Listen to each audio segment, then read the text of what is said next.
30 වෙනිදා 8 සිට 10 වෙනකන් 30 වෙනිදා සඳුදාවක්. ඊට පස්සේ සැප්තැම්බර් මාසේ 7 වෙනිදා ඒක අඟහරුවාදාවක්. ඒතකොට වැඩිපුර පන්ති 4ක් අපි වැඩිපුර පන්ති නෙමෙයි අතරම මේවා නිශ්චිත පන්තිම තමයි. මොකද අපි කෙටි කාලයක් තුල අවසන් කරන්න බලාපොරොත්තු වෙන පන්තිවල කාලය අපි ඉක්මනට ගන්න එක තමයි මේ සිද්ධ වෙන්නේ. හොඳයි. දැන් මේ වෙනකොට පන්තියට ඒ අවබෝධය තියෙන්න ඕන පුතා. අපි යනවා අපි ඉදිරි දවස් කීපයේ අපි අපේ සඳුදා අඟහරුවාදා දිනවල රාත්‍රියේ පන්තිය පවත්වලා අපි වැඩ කටයුතු අවසන් කරමු. එහෙමයි අපේ බලාපොරොත්තු තියෙන්නේ. ඒකෙන් අපි බලාපොරොත්තු වෙන්නේ ඔක්තෝබර් මාසයේ වෙනකොට අපේ අධ්‍යයන කටයුතු මේ පන්තියේ දේශන කටයුතු අවසන් කරන්න. නමුත් අපි මේ කාලය ඇතුළත අපි විභාග ප්‍රශ්න වලට මුහුණ දෙමින් විභාග ප්‍රශ්න ප්‍රමාණයක් සාකච්ඡා කරමින් ඉදිරියට යනවා. එතකොට පන්තියට අලුතෙන් තාමත් නැවත නැවත එකතු වෙන දරුවෝ ඉන්නවා නම් පසුගිය පන්ති බලන්න වෙනවා පුතේ. මොකද අපි මේ වෙනකොට ඇත්තටම ගත්තොත් ප්‍රධාන මාතෘකා දෙකක් කතා කරලා අවසන්. ගිය සතිය වෙනකොට අපි සුළු මධ්‍ය පරිමාණ කර්මාන්ත පාඩමෙත් අවසාන ටියුට් එක දක්වාම කතා කළා. හරිද? දැන් අපි අලුත් පාඩමකට යා යුතුව තිබෙනවා. ඒ පාඩමට යනකොට මම ගිය සතිය මතක් කරා මොකද්ද පුතා? මොනවද තියෙන්න ඕන කට්ටිය ළඟ? මොකද්ද පුතේ තියෙන්න ඕන කට්ටිය ළඟ? මම කීවා නිශ්චිත දෙයක් තමන් ළඟ තියෙන්න ඕන කියලා. මොනවද තියෙන්න ඕන? සයන්ටිෆික් කැල්කියුලේටර් එකක් හරියට හරි. මොබයිල් ෆෝන් එක තියාගෙන වැඩ කරාට කමක් නැහැ. මම වරදක් කියන්නේ නැහැ. හැබැයි පුතේ මොබයිල් ෆෝන් එකේ සයන්ටිෆික් කැල්කියුලේටර් එකට අදාළ ඇප් එකක් ඔයගොල්ලෝ දාගෙන වැඩ කරා කියලා මගේ ගැටලුවක් නැහැ. හැබැයි ප්‍රශ්නේ මතුවෙන්නේ පුතා ඔයගොල්ලන්ට විභාගයේදී මොබයිල් ෆෝන් එක ගෙනියන්න දෙන්නේ නැති නිසා සයන්ටිෆික් කැල්කියුලේටර් එකක්ම තියාගෙන පුරුදු වෙන එක හොඳයි වැඩ කටයුතු කරන්න. ගණන් හදන්න තියෙනවා පුතේ. ගණන් හදන්න තියෙනවා අපි පන්තියේදී ගණන් ටික හදනවා. දැන් පන්තියට සහභාගී වෙන දරුවන්ට මම පැහැදිලිවම කියනවා පන්තියේ ගණන් හදන්න රෙඩි වෙලා එන්න. ඒ නිසා දැන් අපි හවසට පන්ති දානවනේ. හවස් වරුවේ කියන්නේ 8-10 අපි මේ පන්ති ටික යොදා ගමු ගණන් හදන්න. මොකද ওই වෙලාවේ මේ මම අපි තියරි පාඩම් කරගෙන ගියත් ඕගොල්ලන්ට වැඩ කරලා අවසන් වෙලා ඇවිල්ලා මහන්සි වෙලා ඒ වෙලාවේ තියරි වලට කන් දීගෙන ඉන්න එක ටිකක් අපහසු වෙන්න පුළුවන් නිසා අපි ගණන් හදමු මේ වෙලාවට. එහෙම එකගයිද? මොකද ඒ වෙලාවට ගණන් ටික හදනකොට ඕගොල්ලන්ට කම්මැලිකමක් නැහැ. ඉක්මනට ගණන් ටික හැදෙනකොට මේ පැය දෙක ගත වෙනවා දැනෙන්නේ නැහැ. එහෙම ලේසි නේද? මොකද කියන්නේ? මම මේ යෝජනා කරනවා. මොකද ඔයගොල්ලන්ගේ කැමැත්ත ඒ වෙලාවට තියරි කරලා අනිත් වෙලාවට ගණන් හදන්න. නැසෙ ඒ වෙලාවට ගණන් හදමු. හරි එක යෝජනාවක් තියෙනවා ගණන් හදමු කියලා අමතර වෙලාව ගන්න එකේ මමත් හිතනවා ඒක හොඳයි කියලා. මොකද අපිට ඒ වෙලාවේ නැත්තම් දරුවන්ට ටිකක් තවත් දරුවෝ කියනවා එහෙම කරමු කියලා. හොඳයි. අපි එහෙමනම් අපේ මොකද එකඟතාවය ගණන් හදනවා හෙට ඉඳලා. අපි හෙට ඉඳලා ගණන් හදන්න පටන් ගන්නවා. දැන් පුතේ ගණන් හදනකොට ළඟ කැල්කියුලේටර් එකක් තියෙන්න ඕන නැත්තම් එකපාරට ඉතින් හදන්න බෑ ওই ගණන්. හරිද? ගණන් හදන්න ඕන. ගණන් හදන්නම ඕන. තමන්ම පුතේ හදන්න හදලා උත්තර ගන්න ලෑස්ති වෙන්න මමත් ඔයගොල්ලන්ගේ තිරේ ස්ක්‍රීන් එකේ ගණන් ටික හදන හැටි පෙන්නනවා. ගණන් හදන හැටි ලියලා හදන හැටි පෙන්නනවා. හැබැයි මම එහෙම කරන්නේ එක ගානක් දෙකක් හදන හැටි පෙන්නනවා. ඊට පස්සේ දරුවෝ ටික එකතු වෙලා ගණන් හදන්න ඕන. මම උත්තර බලාපොරොත්තු වෙනවා. අපි යම්කිසි වෙලාවක් දින ගාන හදලා උත්තරේ ඉල්ලනවා. ඒතකොට දරුවෝ ටික එකතු වෙලා උත්තර කියන්න ඕන. උත්තර ගන්න ඕනේ. අරගෙන එතකොට සමහර වෙලාවට උත්තරේ වරදක් වුණා නම් පේනවා. එතකොට අහනවා නෑ නෑ ඔය උත්තරේ පිළිගන්න හෙට ක්ලාස් තියෙනවා පුතේ. හෙට ක්ලාස් තියෙනවා. හරිද? හෙට මම නැවත කියනවා දවස් ටික අගෝස්තු මාසේ 16 අගෝස්තු මාසේ 24 අගෝස්තු මාසේ 30 සැප්තැම්බර් මාසේ 7 හරිද? මේ දවස් ටික රාත්‍රී 8 සහ 10 8-10 අතර පැය දෙක කරනවා. හරිද? ඔන්න මම නැවත මතක් කිරීමක් කළා. හොඳයි. එතකොට ප්‍රධාන පාඩම් දෙකක් සූත්‍ර මූල්‍ය අවසන් කරා කියලා හිතන්න. අපි විභාග ප්‍රශ්න කතා කරමු. තව අඩුපාඩු නොතේරෙන තැන් ආයෙ පස්සේ කතා කරමු අපි. සුළු මධ්‍ය පරිමාණ පාඩම් වල ටියුට් ටික අවසන්. අපි ඒක දැන් අපි ආයෙ නැවත කතා කරනවා. විභාග ප්‍රශ්න වලට උත්තර දෙන්න උත්සාහ කරනවා.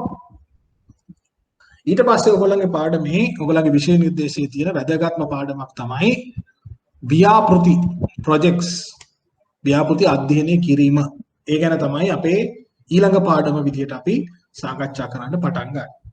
ඇයි ව්‍යාපෘති ගැන පාඩම වැදගත් වෙන්නේ? මූල්‍ය සැපයීමේදී ව්‍යාපාරවලට මූල්‍ය සැපයීමේදී අපි ව්‍යාපෘතියක් ලෙස අධ්‍යයනය කිරීමට අප සතු දැනුම අතිශයින් වැදගත්. ණය කියන බිස්නස් එකේ ණය කියන ව්‍යාපාරයේ ඉන්න අය හැටියට ඒ කාරණාව ව්‍යාපාරික දැක්මකින් දකින්න. හොඳයි. ව්‍යාපෘතියක් ගැන ඉගෙන ගන්න. ඇයි? අපි ව්‍යාපෘතියක් අධ්‍යයනය කිරීම දකින්න ඕන. බැංකුව අපි කරන්නේ බිස්නස් එකක් විදිහට හිතන. දැන් අපි ඉන්නේ මූල්‍ය සේවාවක් කියන වෙළඳ පොලේනේ. නමුත් අපි ඉන්නේ වෙළඳ පොලක. අපි බිස්නස් එකක ඉන්නේ. ඒ නිසා අපි දකින්න උත්සාහ කරන්න ඕන බිස්නස් එකක් දකින්න විදිහට. ඒ වගේම අපි ගිහිල්ලා කර්මාන්තයක් නැත්තම් ව්‍යාපාරයක් කරන පුද්ගලයාගේ ස්ථානයේ හිටගෙන බලන්න ඕන ප්‍රශ්නේ දිහා. එතකොට තමයි අපිට පේනෙන්න ගන්නේ මේ ව්‍යාපෘති වල මොනවද තියෙන්නේ මොනවද නැත්තේ, ඇයි මෙහෙම වෙන්නේ, මොනවද මේ අඩුපාඩු, මොනවද මේ වැරදි තැන්, මොනවද නිවැරදි විය යුතු තැන් කියන එක පේන්න ගන්නවා. ඒක නිසා ව්‍යාපෘති අධ්‍යයනය කරන්න. අනිත් එක තමයි බිස්නස් කරනකොට අපි SME වල පාඩමේදීත් කීවා සමහර වෙලාවට බැංකුව අකමැති ණය දෙන්න. සමහර වෙලාවට බැංකුවක ප්‍රශ්නයක් නිසා ණය දෙන්න බැරි වෙනවා. සමහර වෙලාවට ව්‍යාපාරයේ ප්‍රශ්නයක් නිසා ණය දෙන්න බැරි වෙනවා. අපි මේක දැක්ක අපි මේවා සාකච්ඡා කරා. අපි ඒවා අඬලුඩුකම් කොහොමද අඩු කරගන්නේ කියන එකත් සාකච්ඡා කරා යම් ප්‍රමාණයකට. අපි කරුණු දුන්නා. ටියුට් එකකුත් දුන්නා. ව්‍යාපෘති විදිහට බලනකොට දැන් ඕගොල්ලන්ට එනවා මොනවද එහෙනම් මේ ව්‍යාපෘති කියන්නේ? අපි මෙහෙම ඇයි මේක මේ රාමුවක් අසට දාන්න හදන්නේ මේ ව්‍යාපෘතියක් කියලා? මොකද මේකෙන් අපි අධ්‍යයනය කරන්න හදන්නේ කියන එක දැන් අවබෝධයක් එන්න ඕන. මොකද අපිට බැංකුවේ ගිහිල්ලා සේවය කරනකොට අපිට ලැබෙන ණය යෝජනා, අපිට ලැබෙන මූල්‍ය අපේක්ෂාවෙන් අපි ළඟට එන යෝජනා අපි බොහොම තීරණාත්මක රාමුවක් තුළ ඉඳලා තීන්දුව කරන්න ඕන. තප්පරය දෙන්න පුතා.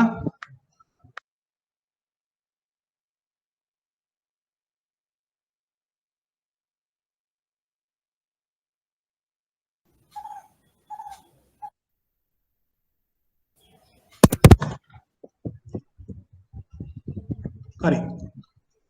මම කීමින් හිටියේ ඇනවද පුතා? ඇනවද? ඇනවද? right. මම කියමින් හිටියේ දැන් අපි ව්‍යාපෘතියක් කියන එකක් අස්සට මේක දැම්මේ නැත්තම් අපි හිතමු අපි ළඟට එනවා කර්මාන්ත කරුවෙක් නැත්තම් වෙළඳ ව්‍යාපාරයක් කරන කෙනෙක් ණය මුදලක් නැත්තම් ණය අත්තිකාරමක් එහෙම නැත්තම් අයිරා මුදලක් ඉල්ලගෙන එනවා. අපි මේකට කොහොමද රඟා වෙන්නේ? අපි මේක කොහොමද ඇගීමට ලක් කරන්නේ? ඇගීමට ලක් කරනකොට අපි මේ පැත්තෙන් ව්‍යාපාරිකයාගේ දැක්වෙන් දකින්නත් ඕන. මේ පැත්තෙන් බැංකුවේ පැත්තෙන් දකින්නත් ඕන. මේ දෙක අතර කොහොමද එකමුතුව වෙන්නේ, එකතු වෙන්නේ, කොතෙන්ද මේක හරිතන ළඟා වෙන්නේ කියන එක ගැන අදහසක් තියෙන්න ඕන. එහෙම නැතු වුණාම වෙන්නේ අපි නිතරම හිතනවා බිස්නස් එක විදිහට, බැංකුව විදිහටම. කර්මාන්තකරුවා හැම වෙලෙම හිතන්න ගන්නවා මට ණය ඕන, බැංකුව ණය දෙන්නේ නැහැ කියලා. මේ විදිහට මේක කරන්න බෑ. අපි තේරුම් ගන්න ඕන මේ දෙපාර්ශ්වයේම අපේක්ෂාවන් මොනවද? අපේක්ෂාවන් කොහෙද මුණ ගැහෙන්නේ? මේ මුණ ගැහෙන තැනදී කොහොමද අපි ව්‍යාපාරයක් විදිහට මේක දැකලා, ව්‍යාපෘතියක් විදිහට මේක නිශ්චිත රාමුවක් ඇතුලේ දැකලා අපි ණය පහසුකම් වලට ළඟා වෙන්නේ, ළඟා කරගන්නේ කියන එක අදහසක් ගන්න ඕන. ඒකයි මේ පාඩමේ අදහස. මේක ඔයගොල්ලන්ට තියෙන ප්‍රධාන මාතෘකා තුනෙන් එකක්. මේක තමයි ලොකුම මාතෘකාවක් වෙන්නේ. ප්‍රධාන මාතෘකා තුනක් තියෙනවා. සුද්‍ර මූල්‍ය, සුළු හා මධ්‍ය පරිමාණ කර්මාන්ත සහ ව්‍යාපෘති. මේ ව්‍යාපෘති කියන මාතෘකාව ටිකක් ලොකු වපසරියක් තියෙන එකක්. මේකට සිද්ධාන්ත වශයෙන් කරුණුත් ඉගෙන ගන්න තියෙනවා. ඊට පස්සේ මේකට අදාළව අපි ගණන් මිනුම් ටිකක් හදන්නත් ඉගෙන ගන්න තියෙනවා. දැන් විභාගයේ පෞගිය 2014 වසරේ සිට මේ වෙනකොට වයස අවුරුදු 7ක විතර කාලයක් තිස්සේ මේ විෂය නිර්දේශයේ තියෙනවා ක්‍රමයෙන් විෂය නිර්දේශයට අලුතෙන් කරුණු එකතු වෙලා තිනවා විභාගයේදී. ඒ කරුණු හරිම වැදගත් කරුණු, හරිම කාලෝචිත කරුණු. ඔයගොල්ලන්ගේ දැනුම පරීක්ෂා කරන්න පාවිච්චි කරන මින්ම ඉතාමාත්ම හොඳයි. මොකද ඔයගොල්ලෝ එතකොට බැංකුවේ සේවයට යන්නේ ඒ දැනුම සහිතව. මුලින් තිබුණ ප්‍රශ්නවල ස්වරූපයට වඩා මේ වන විට ප්‍රශ්නවල ස්වරූපය තරමක් වෙනස් වෙලා තියෙනවා. ඒ වෙනස හොඳ පැත්තට වෙලා තියෙනවා. ඒ නිසා ආවරණය කළ යුතු දැනුම් ප්‍රමාණය වැඩි. ආවරණය කළ යුතු දැනුම ප්‍රමාණය වැඩි. ඒක තේරුම් ගත යුතුයි මේ දරුවෝ ටික. හැමෝටම මේකේ ගණන් හදන්න බැරි වෙයි අයියෝ මට ගණන් තියෙනවා. ගණන් නම් මට බෑ. මට ඉස්කෝලේ යන කාලෙත් ගණන් බෑ කිකේ එහෙම හිතන්න ගියොත් මේක කරන්න බෑ. කිසිම අමාරුවක් නැහැ මේ ගණන් ටික. මොකද හේතුව මම ගාන මොකද්ද කියලා පෙන්නනවා. ඒකේ සංකල්පය කියලා දෙනවා. ඒ සංකල්පයට කොහොමද ගණිත ගණන් මිනුම් හදන හැටි කොහොමද කරන්න කියලා දෙනවා. ඒ ගණන් මිනුම් අනුව උත්තරයට ළඟා වෙන හැටි පැහැදිලි කරලා දෙනවා. මේ ගණන් වලට උත්තර ලියන්න ඕගොල්ලෝ දැනගන්න ඕන. ඔයගොල්ලන්ගේ සාමාන්‍යයෙන් 8 9 වසරේ වගේ ගණන් දැනුම තමයි. 9 වසරේ වගේ දැනුම තිබ්බොත් හොඳටම ඇති. 9 ශ්‍රේණිය දැනුම තිබ්බොත් හොඳටම ඇති. මං හිතනවා හැමෝම 9 ශ්‍රේණිය සමත් කියලා. බැංකුවල රස්සාව කරන අය ගැන මට උපකල්පනයක් කර හැටි 9 ශ්‍රේණිය සමත් කියලා. විශ්වවිද්‍යාලේ ඉන්න අය ගැනත් උපකල්පනයක් කරන එක වැරදි නේද? විශ්වවිද්‍යාලේ ඉන්න අය පාස් වෙලා කියලා හිතමුකෝ. බැංකුවල අයත් පාස් වෙනවා. එහෙනම් 9 ශ්‍රේණිය ඇති. හරි. අපි මේ තත්ත්වෙන් ඉස්සරහට යනවා. හොඳයි. එතකොට ව්‍යාපෘති ගැන මොකක්ද අපිට ඉගෙන ගන්න තියෙන්නේ? ඉස්සෙල්ලාම අපි ව්‍යාපෘතියක් කියන්නේ මොකක්ද කියලා තීන්දුව අරගෙන ඒ ටික තේරුම් අරගෙන හෙට හවස කියන්නේ අගෝස්තු මාසයේ 16 වෙනිදා හවස 8ට හවස 8ට අපි හම් වෙනවා ගණන් ටික හදන්න. කැල්කියුලේටර් එකක් ළඟ තියාගෙන තමයි ඉන්නේ. එදාට ඒකට වෙනම ටියුට් එකකුත් මම දෙන්න ලෑස්ති කරලා තියෙනවා. එහෙනම් මම අද ටියුට් එක පෙන්නන්නම්.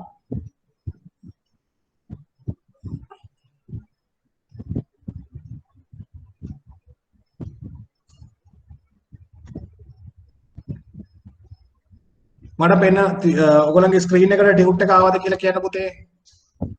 ප්‍රසන්ටේෂන් එකක් පේන්න ගත්තද? right. අපි අධ්‍යයනය කරන්න යනවා ව්‍යාපෘති හඳුන්වා දීම, ඊට පස්සේ ව්‍යාපෘති මූල්‍යකරණය, ඊට පස්සේ ව්‍යාපෘතියක් ඇගීමට ලක් කිරීම, ඊට පස්සේ ඇගීමට ලක් කරන ක්‍රමවේද කියන මාතෘකා 4ක් අපි ඉගෙන ගන්න හදනවා.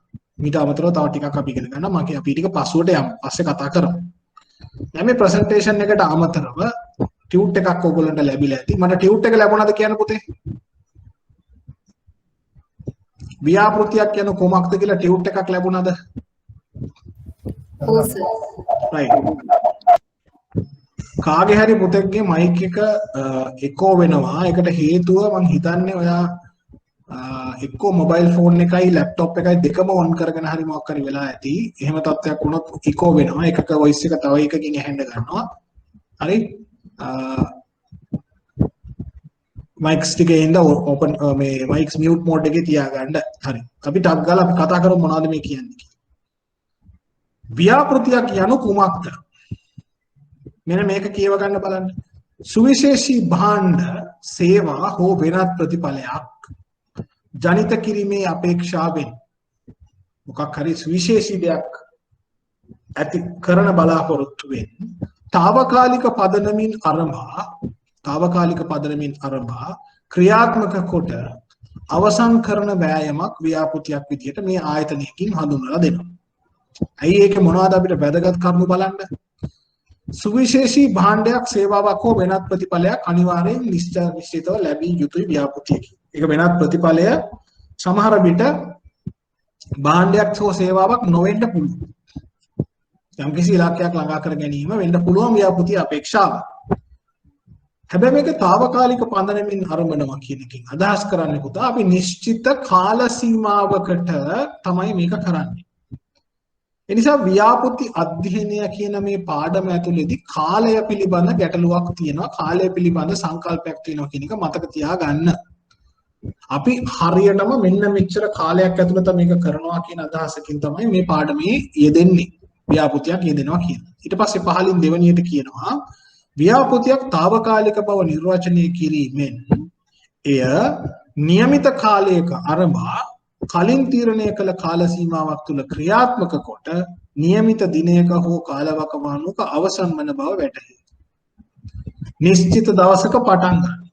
නිශ්චය කරපු කාල සීමාවක පවත්වගෙන යනවා. ඊට පස්සේ යම් දිනයක හෝ කාලවකවානුවකදී අවසන් කරනවා. ඒක තමයි මේකේ අදහස. දැන් එතකොට ඕගොල්ලන්ට ප්‍රශ්නයක් එනවා මෙහෙම. සාමාන්‍යයෙන් බිස්නස් කරන අය එහෙම නෙවෙයිනි කරන්නේ. ඒගොල්ලෝ දිගටම බිස්නස් එක කරගෙන යනවා. හැමදාම බිස්නස් කරනවා. එහෙම අය කොහොමද తాවකාලිකව පටන් ගන්න අද පටන් ගන්න හෙට කවදා හරි දවසක අවසන් කරනවා කියලා කියන්නේ? අපි ඒ අයට මේක පාවිච්චි කරනකොට අපි ප්‍රවේශම් වෙනවා.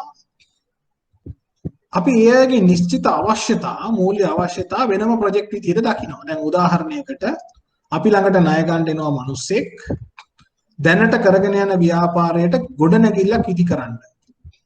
අපි මේ ඉදි කරන ගොඩනැගිල්ල ඉදි කරනවා කියන කාර්යය වෙනම අරගෙන අපි ඒක ප්‍රොජෙක්ට් එකක් නැත්තම් වෙනම ප්‍රොජෙක්ට් එකක් විදිහට දකිනවා. වෙනම ව්‍යාපෘතියක් විදිහට දකිනවා. එහෙම නැතුව බිස්නස් එක සම්පූර්ණයෙන්ම අද පටන් අරන් අවල් දවස් වෙනකම් වැඩ කළා ඒක අවසන් කරනවා කියන අදහස නෙවෙයි මේ තියෙන්නේ. හැබැයි ව්‍යාපෘතියක් ලෙස ඒක දකින්න පුළුවන් වෙන්නේ නිශ්චිත කාල පරාසයක් තුලදී වෙන් කරලා අඳුරගත්තොත් විතරයි. ඒකයි මේකේ අදහස. ඊට පස්සේ තුන්වෙනි පැරග්‍රාෆ් එකේ කියනවා කාලය සීමා සහිත නිසා ව්‍යාපෘතියකට වෙන්වන සම්පත් ප්‍රමාණය හා එහි විෂයපතේද කලින් තීන්දුව වෙනවා. ඔව්. මොකද්ද කියන්නේ? නිශ්චිත කාලයක පටන් අරන් ඉවර කරන අහවල් දවසට කියලා අපි තීන්දුව කරනවා. එතකොට අපි දන්නවා කොයි කාලෙන් කොයි කාලයටද මේක වෙන්නේ කියලා. එහෙම වෙනකොට ඒ නිශ්චිත කාල සීමාව ඇතුලේ කළ යුතු වැඩ ප්‍රමාණය විෂයපතේ තීන්දුව වෙනවා විතරක් නෙමෙයි. ඒ කරන්න ඕන වැඩ ටිකට මොනවද වෙන් කරන්න ඕන සම්පත්? මුදල් වෙන් කරන්න ඕනද?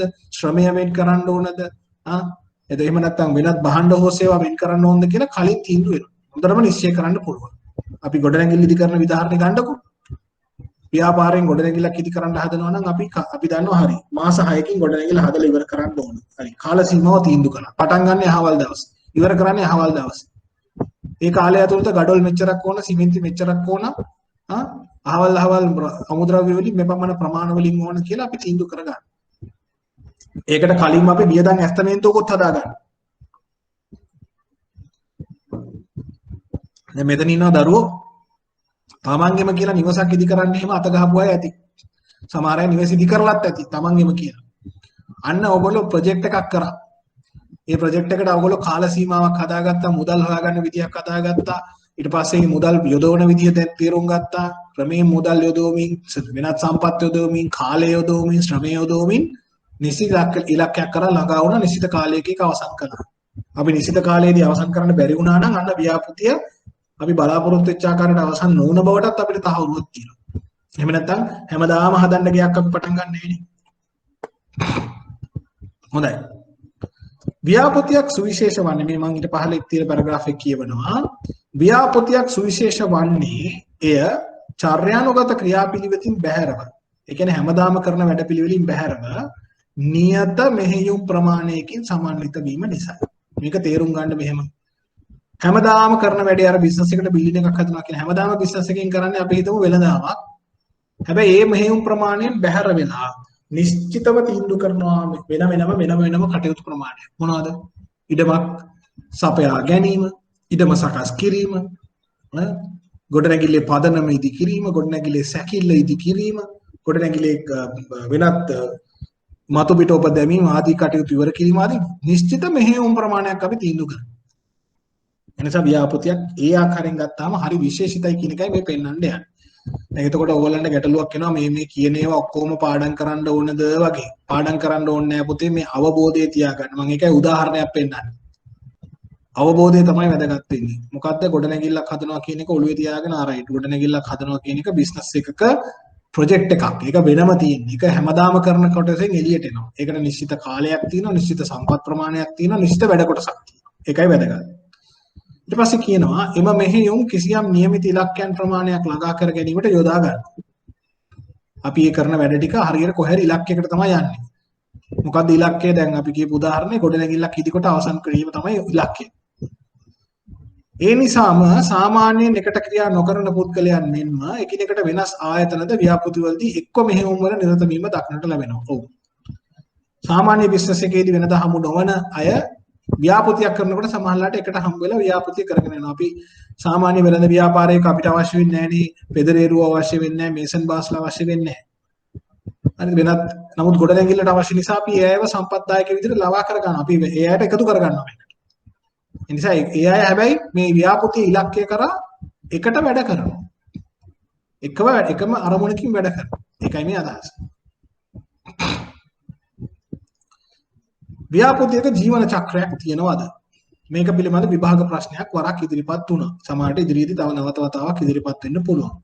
ව්‍යාපෘතියක ජීවන චක්‍රයට පුතා මේක කියනවා නියත කාල සීමාවක් තුළ මෙහෙයවන හේයින් ව්‍යාපෘතියක් නියත අවධි ප්‍රමාණයකින් සමන්විත වෙනවා. එම අවධි එකිනෙක අනුපිළිවෙලින් මෙහෙයීම මගින් ව්‍යාපාරයක සාර්ථකත්වය මතුවෙනවා. හරියටම නිශ්චිත කොටස් වලට බෙදලා වැඩේ කරනවා. ඒ කරන වැඩවලදී වැඩේ සාර්ථක වෙනවා. එහෙම හරියට පිළිවෙලට කරොත් මේ අපි කලින් කතා කරපු ආයතනයම කියනවා මේකට නිශ්චිත අවධි 4ක් තියෙනවා. එක තමයි ප්‍රවේශය, සැලසුම් කිරීම, ක්‍රියාත්මක කිරීම සහ අමාර කිරීම. Initiation, planning, execution and close out. මේකෙදී මේ අවධි 4 පුතේ 4ක් වෙන්න අවශ්‍ය නැහැ. සමහර විට මේ එක එක අවධි දෙකට තුන තව බෙදලා වෙන් කළා තව අවධි ප්‍රමාණය වැඩි කරගන්න පුළුවන්. හැබැයි හැම ප්‍රොජෙක්ට් එකකටම ආරම්භයට ඒ කියන්නේ ප්‍රවේශ වීමක් තියෙන්න ඕනේ. ඒක ප්‍රවේශය කියන එක අපිට ව්‍යාපෘතියේ අරමුණු සකස් කිරීම වෙන්න පුළුවන්. එහෙම නැත්නම් ව්‍යාපෘතියක් පිළිබඳව ශක්තිතාවය සකස් කිරීම වෙන්න පුළුවන්. ඔය මොකක් හරි කියන්න පුළුවන්. හැබැයි ප්‍රවේශයක් අවශ්‍යයි. ඊට පස්සේ සැලසුම් කිරීම අත්‍යවශ්‍යයි. සැලසුම් කිරීමේදී කෙනෙක් සමහරවිට සැලසුම් කරනවට අමතරව සම්පත් රැස් කිරීම කියලා නැත්නම් රිසෝස් කලෙක්ෂන් රිසෝසින් කියලා කියන්න පුළුවන්. සම්පත් රැස් කරගන්න එකත් මෙතෙන් එකතු කරගන්න පුළුවන්.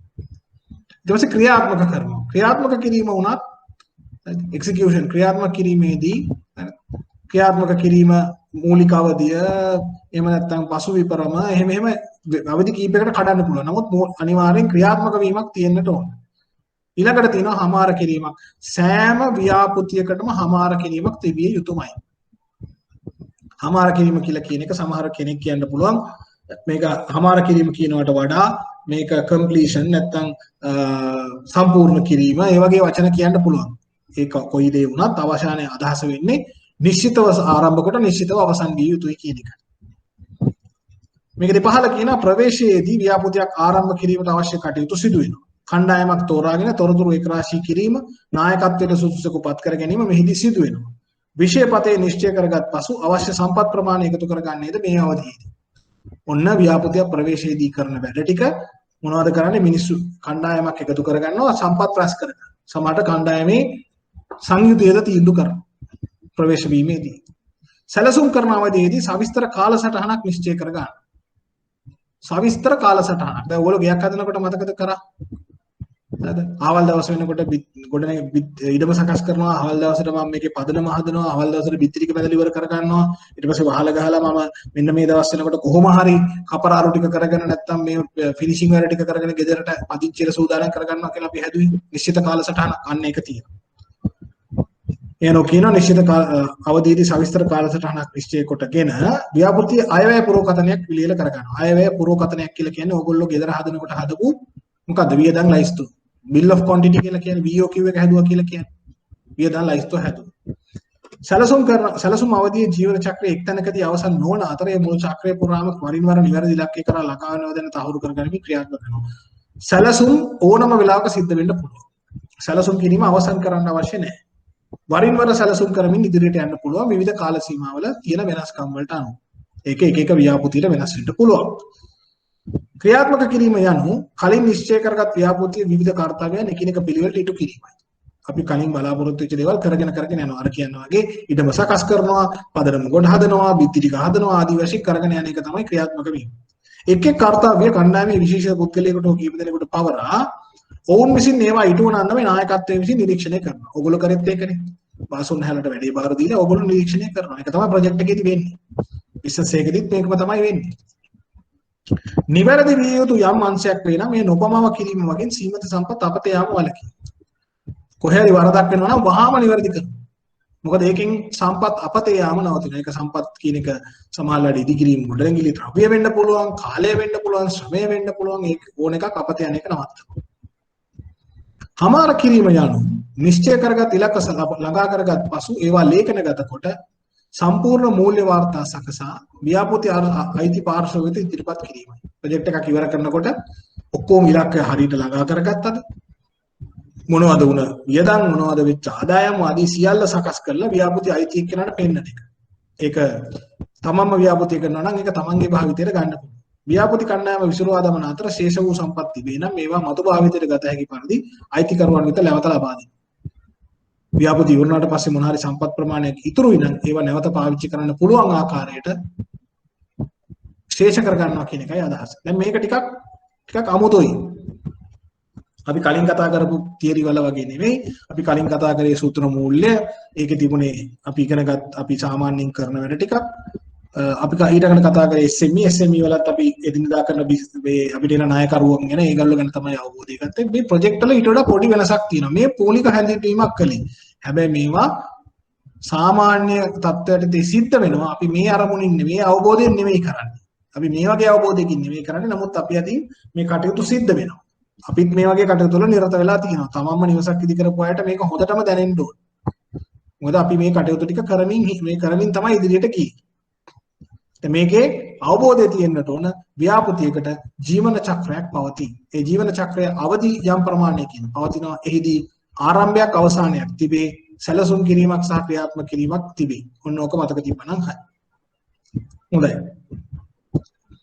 ඊට පල්ලෙහා කතා කරන්න යන්න කලින් දැන් පොඩ්ඩක් වැඩේ වෙන පාඩමකට වඩා ටිකක් අමුතු නිසා වෙන පාඩමක් වගේ නෙමෙයි. දැන් මේක ටිකක් අලුත් එකක් නින්දා මොන හරි ගැටලු මතුවෙනවා ඇති. අහන්න ප්‍රශ්න තියනවද පුතේ? මොන හරි ප්‍රශ්නයක් අහන්න තියනවද?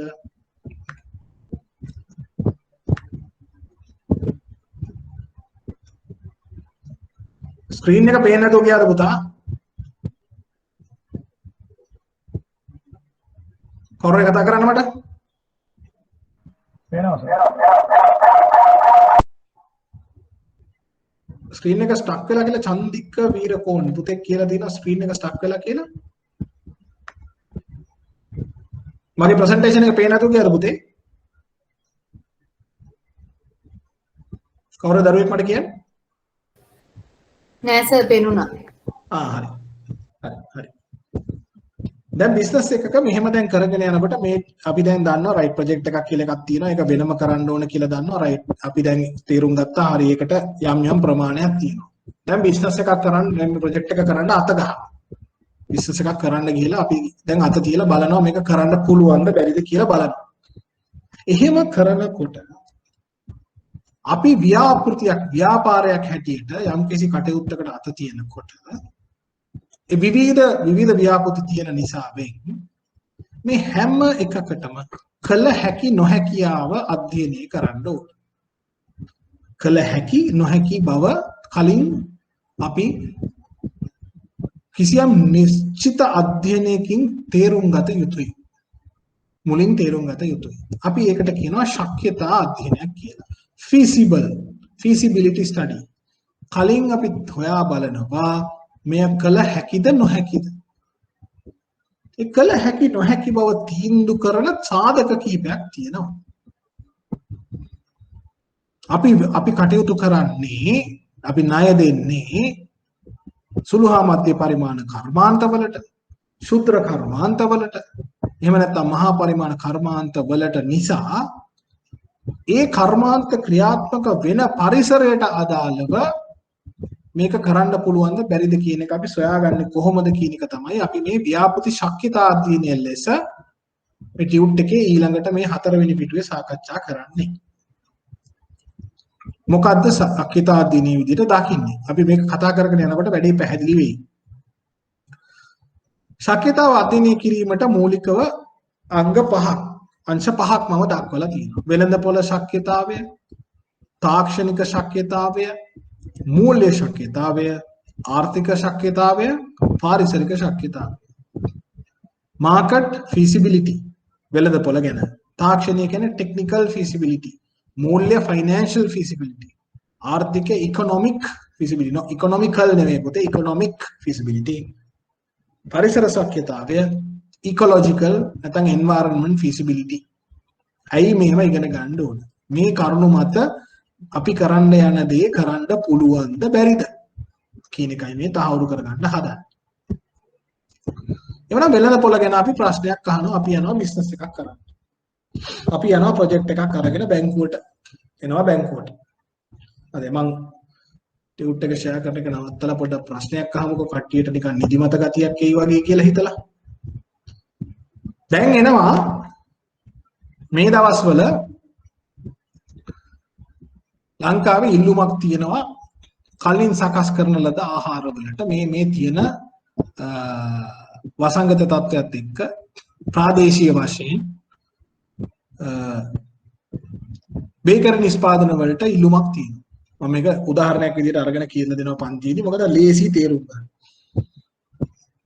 පිටි පාම් පිටි වලින් කෑම හදලා විකුණනවා පාන් බනිස් වර්ග හදලා විකුණනවා දැන් මේක ව්‍යාපාරයේ විවිධ ආකෘති වලින් කරන අය ඉන්නවා සමහරු නිෂ්පාදනය කරලා තමන්ගේම අලවිසලක් තියන අය ඉන්නවා තව සමහරු නිෂ්පාදනය කළා වෙනත් අලවිසල් වලට දෙනවා අලවි කරන්න කියලා තව සමහරු නිෂ්පාදනය කළා තමන්ගේම අලවි වාහන යොදවලා ප්‍රාදේශීය වශයෙන් විකුණනවා අපි කියන්නේ චූම්පාන් කියලා නේද ප්‍රසිද්ධ නම මේකනේ හරිද දැන් මේක ව්‍යාපෘතියක් විදිහට දැන් අපිට හම් වෙනවා බැංකුවේ ඉන්නකොට අපිට අතට හම් වෙනවා අන්න ආව ප්‍රයෝජනාවක් ණය යෝජනාවක් ආවා බේකරි නිෂ්පාදන ආයතනයක් ආරම්භ කිරීම සඳහා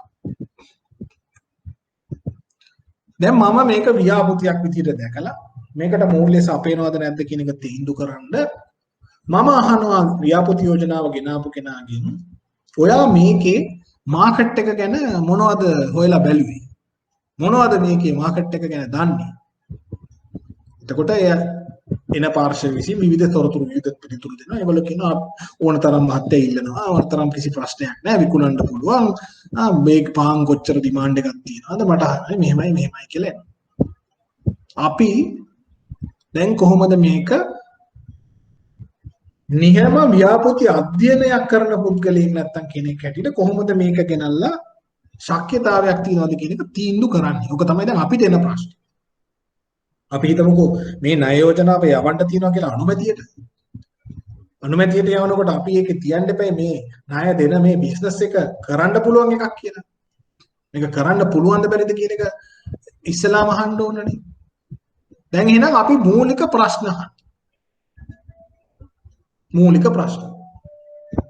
දැන් මට කියන්න පන්තියේ ඉන්න දරුවෝ ටික තම තමුන්ගේ ප්‍රශ්නේ රැකියාව කරනකොට හත්තු අත්දැකීම් සහ පොදුවේ ව්‍යාපාර දිහා දැකලා තියෙන අත්දැකීම්ත් එක්ක වෙළඳපොළ ශක්්‍යතාවය ලෙස බේකරි නිෂ්පාදන පටන් ගන්න හදන කෙනෙක්ගෙන්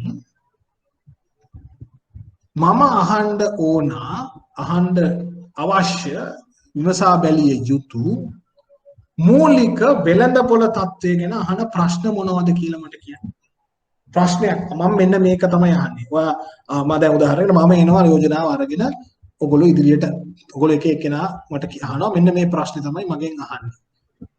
මේ බිස්නස් එක කරන්න පුළුවන් වේද බැරි වේද මේ තියෙන වෙළඳපොළේ කියන එක තේරුම් ගන්න ඔයා අහන ප්‍රශ්නේ මොකක්ද? බලන්න උත්තරයක් දෙන්න බලන්න. දැන් කතා කරන්න තරගකරුවන් කවුද? තරගකරුවන් කවුද? තරගකරුවෝ කවුද කියලා අහනවා. තරගකරුවෝ කවුද කියලා මගෙන් අහනවා. මොකද පුතේ තව? දවසට මේ බිස්නස් ප්‍රමාණය දවසට කොච්චරක් ප්‍රමාණයක් අලෙවි කරනවද කියලා දවසකට කොච්චර විකුණන්න පුළුවන්ද? ඊළඟට තව මම දැක්ක chat box එකේ අහනවා කියනවා ටාගට් ඒරියා එක මොකක්ද? ටාගට් ඒරියා එක මොකක්ද? මොකක්ද ප්‍රදේශය? ටාගට් කස්ටමර් බේස් එක මොකක්ද? වනුදෙනු කරු පදනම මොකක්ද කියලා අහනවා. තව මොනවද පුතේ අහන්නේ?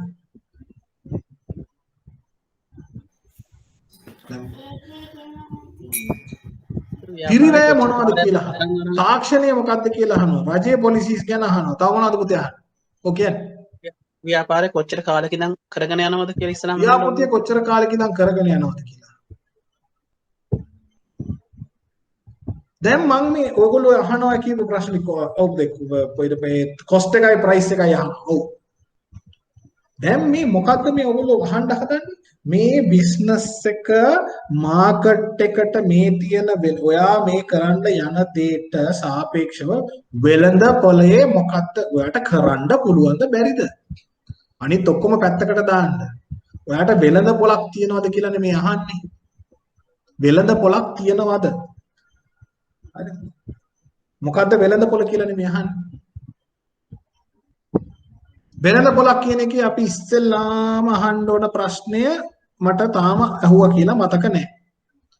ඊට පස්සේ අහන ප්‍රශ්න ටිකක් නම් ඇහුණා. ඒකේ ප්‍රශ්නේ පොඩි කොටස් ටිකක් දරුවෝ අහලා තියෙනවා. හොඳ පැත්තකට ගිහිලා තියෙනවා. මට පොඩ්ඩක් තව පොඩ්ඩක් ලොකුවට හිතලා අහුවොත් එහෙම මොකක්ද? ඒ කියන්නේ ඒ භාණ්ඩවල දෙන ඉල්ලුම කොච්චරද කියන එක දහන්නේ. හරියටම හරි. මම බේකරි නිෂ්පාදන ටිකක් අරගෙන එනවා දැන් මං හිතමු මං ඉන්න ප්‍රදේශේ. ඒකට ඕන අනිත් ප්‍රශ්න ටික අනිත් වැදගත් කරුණු ටික මේ දරුවෝ අහලා තියෙනවා. මං ඉන්න ප්‍රදේශේ ටාගට් ඒරියා කියලා කවුද අපේ දුවක් පුතෙක් ඇහුවා කියලා තියෙනවා. ඔදිලක්ෂි කියලා තිබ්බ ටාගට් ඒරියා. ඇයි අතිශය වැදගත්නේ? මම බේකරි පටන් ගත්තා කියලා මගේ වෙළඳපොළ ලංකාව නෙවෙයිනේ. මගේ වෙළඳපොළ නිශ්චිත ප්‍රදේශයක්. භූගෝලීය ප්‍රදේශයක් නේ. එහෙමනම් මූලික ප්‍රශ්නයක් මම අහන්න වෙනවා මේ දෙකම එකතු කරලා දිලක්ෂි කියප එකයි ශානක කියප එකයි දෙක එකතු කරලා මම අහනවා බලාපොරොත්තු වෙන ප්‍රදේශය නැත්තම් භූගෝලීය වෙළඳපොළ ප්‍රදේශය තුල කොපමණ සමුච්ච ඉල්ලුමක් පවතීද? මොකද මේ සමුච්ච ඉල්ලුම කියන්නේ? ඇග්‍රිගේට් ඩිමාන්ඩ් එක. ඒකට කියනවා ඇග්‍රිගේට් ඩිමාන්ඩ් කියලා මම ඔන්න chat box එකේ ලියුවා. සමුච්ච ඉල්ලුම කීයද? ඇයි මම මේ කියන ටාගට් ඒරියා එකේ පාන්ගෙඩි කීයක් විකට ඉල්ලුම තියෙනවද?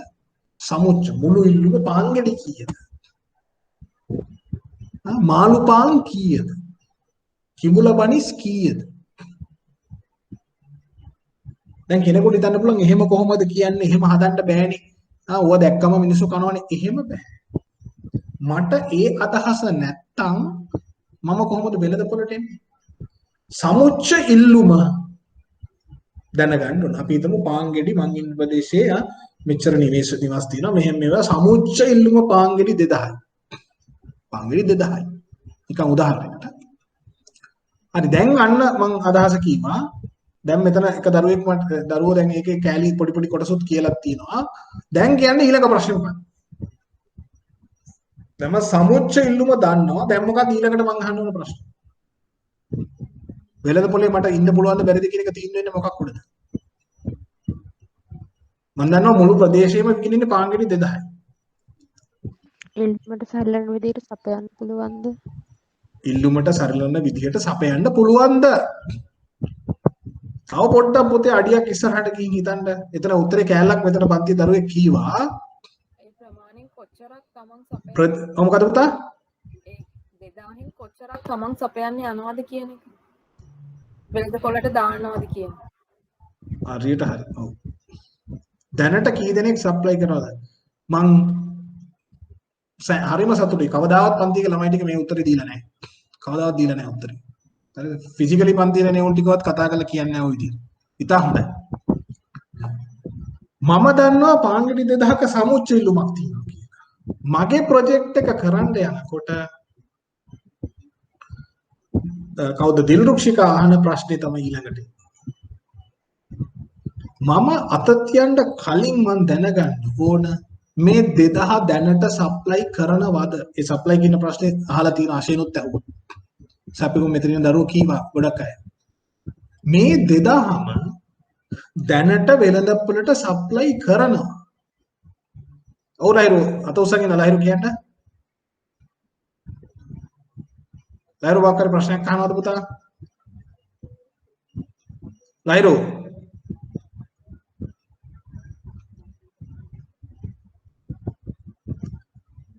raise hand option එක අරන් තිබ්බ එක අයින් කරන්නේ. හරි. දැනටමත් වෙළඳ පොළට සපයනවා නම් පාන්ගෙඩි 2000.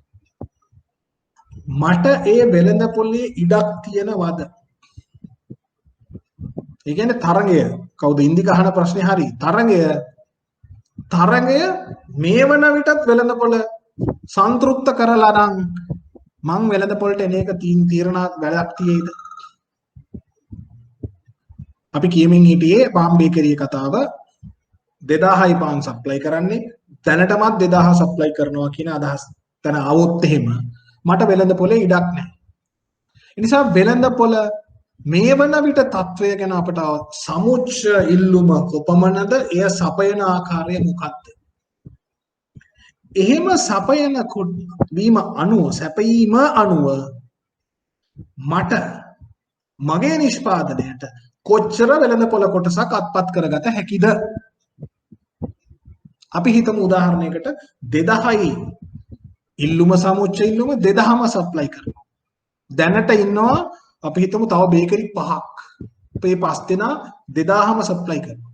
ඕනනම් තවත් ඒගොල්ලන්ට ඉඩ තියෙනවා, හැකියාව තියෙනවා. එහෙනම් මම වෙළඳ පොළට එන්න ඕන මොකක්ද එහෙනම්? මට සිද්ධ වෙනවා මේ වෙළඳ පොළත් එක්කම තරග කරන්න. මට එහෙමනම් තරග කරන්න වෙන්නේ මගේ භාණ්ඩය හෝ සේවාව විකුණන්න නිශ්චිත විශේෂිත ලක්ෂණයක් මට ගේන්න වෙනවා. එක්ක මට මිල අඩු කරන්න වෙනවා. එක්ක ගුණාත්මය වැඩි කරන්න වෙනවා. හරිද? එක්ක එකම මිලට වැඩි ප්‍රමාණයක් විකුණන්න වෙනවා. ඒ කියන්නේ අවසානයේ මිල අඩුයි කියන එක. ඒ වගේ මොකක් හරි කරන්න වෙනවා. එහෙම නැත්තම් මම ඒකයි පාන් උදාහරණය ගත්තේ. මොකද එකම මිල තියෙන්නේ කාටවත් වැඩිපුර විකුණන්නත් බෑ මිල. ඔක්කොම එකම සයිස් පාන් ගෙඩි විකුණන්නේ. ඒ නිසා ඔන්න එක තේරුම් ගන්න ලේසි. මම දැන් මේ 2000 සප්ලයි කරන වෙළඳ පොළට දැන් මං ඇවිල්ලා එතකොට මං අහන ප්‍රශ්නේ මොකද්ද බැංකුවට આવොත් ඔබතුමා මෙන්න මේ රීජන් එකේ තමයි විකුණන්නේ මේ ඒරියා එකේ. මේක තමයි ඔබතුමාගේ ප්‍රදේශය. ඒ ප්‍රදේශයේ දැනට 5 දෙනෙක් ඉන්නවා. ඒ 5 දෙනා මේ සම්පූර්ණ ඉල්ලුම සපයනවා. ඇයි මේ ආයෝජනය කරන්නේ? මේ ව්‍යාපෘතිය වෙළඳ පොළක් හැටියට ශක්්‍යතාවයක් තියෙන එකක්ද? මේ වෙළඳ පොළට මේක කළ හැකිද? කරන්න බැරි නිසා මේ වෙළඳ ආයෝජනයේ සාර්ථක වෙයිද කියන ප්‍රශ්නේ අපි අහනවා. එහෙම වෙනත් නිෂ්පාදනයකදී යා තර්ක කරන්න පුළුවන් නෑ. මේ වෙළඳපොළ දැනට කට්ටිය සප්ලයි කරනවා. හරි. ඇත්ත. නමුත් මම යනවා වෙළඳපොළට වෙනත් අලුත් දෙයක් අරගෙන. ඒ නිසා මම මේ වෙළඳපොළට ඇතුළට ගිහින් මම කොටසක් මගේ පාලනයට ගන්නවා. මගේ කොටසක් වෙන් කර ගන්නවා. මට ගනුදෙනු කරුවා නැත්තම් පාරිභෝගික කොටසක් මම දැහැ ගන්නවා මේ වෙළඳපොළෙන් කියලා කියනවා. ඒකට සාධාරණ හේතු තියෙන්න ඕනේ. සාධාරණ ශක්්‍යතාවයක් තියෙන්නට ඕන. දැන් අපි මේ කතා කරපු උදාහරණෙමයි වෙළඳ පොළට 2000යි තියෙන්නේ පාන් ගෙඩි දෙන්න පුළුවන්. තරගකරුවොත් ඉන්නවා. වෙළඳ පොළ කොටසක් අපි හිතමු දැන්ට 2000ක් ඉල්ලුම තිබ්බට සපයන්නේ 1800යි. 1800යි. එහෙනම් මට වෙළඳ පොළේ තව 200ක ඉඩකඩ තියෙනවා. මට කොහොම හරි වෙළඳ පොළ කොටසක් තියෙනවා. එහෙනම් ඊළඟට මං අහන්න ඕන ප්‍රශ්නේ මොකද්ද? බැංකුවේ මූල්‍ය සපයනවා නම් කියන්න බලන්න. වෙළඳ පොළේ ඉඩ තියෙනවා. මම දැන් ඉඩ තියෙන නිසා මම ආයෝජනය කරන්න ලෑස්ති. ඒ ආයෝජනය කරන්න යනකොට දැන් කොටසක් මට පේන්න තියෙනවා. ඒක 2000 1800ක් හරි 1500ක් හරි කමක් නැහැ කීය හරි. මොකද්ද මම දැන් ඊළඟට අහන්න ඕන ප්‍රශ්නේ? මොකද්ද ඊළඟට වැදගත් ප්‍රශ්නේ? වෙළඳ පොළ පැත්තේ ශක්්‍යතාවයක් තියෙනවද කියලා. මේක කරන එක හරිද වැරදිද? කියන්න බලන්න. කියන්න බලන්න. කෝ මම ඇහෙනව නේද? ඔබට තිය අවස්ථාවන් මොනවද කියන්නේ? මොකද පුතේ? ඔබට තිය අවස්ථාවන් මොනවද? opportunities. හරි මට දැන් 2000න් 1800යි දෙන්නේ 200ක අවස්ථාව තියෙනවා. 200ක අවස්ථාව තියෙනවා. මම දැන් 200ක් හදන්නයි හදන්නේ. selling method එක. selling method එක. ඒකෙන් කොහොමද ඉන්දික එකෝ වෙනවා පුතේ වාගේ ලයින් එක මේ වාගේ මයික් ඔන් කරාම එකෝ වෙනවා. ඒ හින්දා මේ chat box එකේ type කරන්න බලන්න ඉන්දික ජයසූරියා වගේ මේ මොකක් හරි වෙන මේ මයික් එකේ මේකක් ප්‍රශ්නයක් එනවා. selling method කියලා කියනවා දේල් රුක්ෂිකා. selling method එකලු. මට ඊට වඩා වෙනස් උත්තර තියෙනවා නම් කියන්න. බුද්ධික කිව්වා මොනවද තියෙන අවස්ථාව? මම කිව්වා right. අවස්ථාව 200ක් පාන් විකුණන්න පුළුවන්. අපි එක ප්‍රොඩක්ට් එකක් අරගෙන කතා කරමුකෝ. දැන් මම අහන්න යන්නේ මේක වෙළඳ පොලේ කරන්න පුළුවන්ද බැරිද? ඒ ඉතිරි ප්‍රමාණය ඔව් පුතේ. ඒ ඉතිරි ප්‍රමාණය විකුණුවොත් එයාගේ සම්පූර්ණයෙන් කියන්නේ ලාභයක් ගන්න පුළුවන්ද කියලා. ඒ කියන්නේ දැන් බිස්නස් එකේ යම් කොස්ට් එකක් යට යනවනේ. ඒක ඉතිරි ප්‍රමාණය විතරක් සපයලා යාට ඒකෙන් ලාභයක් ගන්න පුළුවන්ද කියන එක. very good very good. ඉන්දිකත් ඒ උත්තරේම දුන්නා. very good. අපිට තියනවා වෙළඳ පොළ කොටසක් ඉතුරු වෙලා. හැබැයි ඒ කොටස සැපයීම වෙනුවෙන් මම කරන ආයෝජනයෙන් මම ප්‍රතිලාභ අපේක්ෂාවෙන්ද කරන්නේ. එහෙම නැත්නම් මට ඒ කොටස වෙනුවෙන් මේ කරන ආයෝජනයෙන් ගිහිල්ලා ඒ වෙළඳ පොළ තුලට අපි සම්බන්ධ වුණත් ඒ ලැබෙන ප්‍රතිලාභය මට සාධාරණද? සමහරලාට කෙටි කාලීනව ප්‍රතිලාභ නොලැබෙන්න පුළුවන්. හැබැයි මම ඉන්නේ හුදෙක් වෙළඳ පොළ සිට තුල ඉන්නවා මම. මොකද මම දන්නවා මට දීර්ඝ කාලීන තව ටික කාලෙකින් මේ වෙළඳ පොළේ තව වැඩිපුර කොටසක් අල්ල ගන්න පුළුවන් වෙයි කියලා. එහෙමනම් තියෙන්න ඕන නිශ්චිත සැලසුමක්. නිශ්චිත ක්‍රමෝපායක් ස්ට්‍රැටජි එකක් තියෙන්න ඕන. දැන් ඊට පස්සේ SME කස්ටමර්ස්ත් එක්ක කතා කරනකොට බැංකුවට ආවහම හරිද? මෙන්න මෙහෙම තාර්කික දේවල් අහන්න ඕන.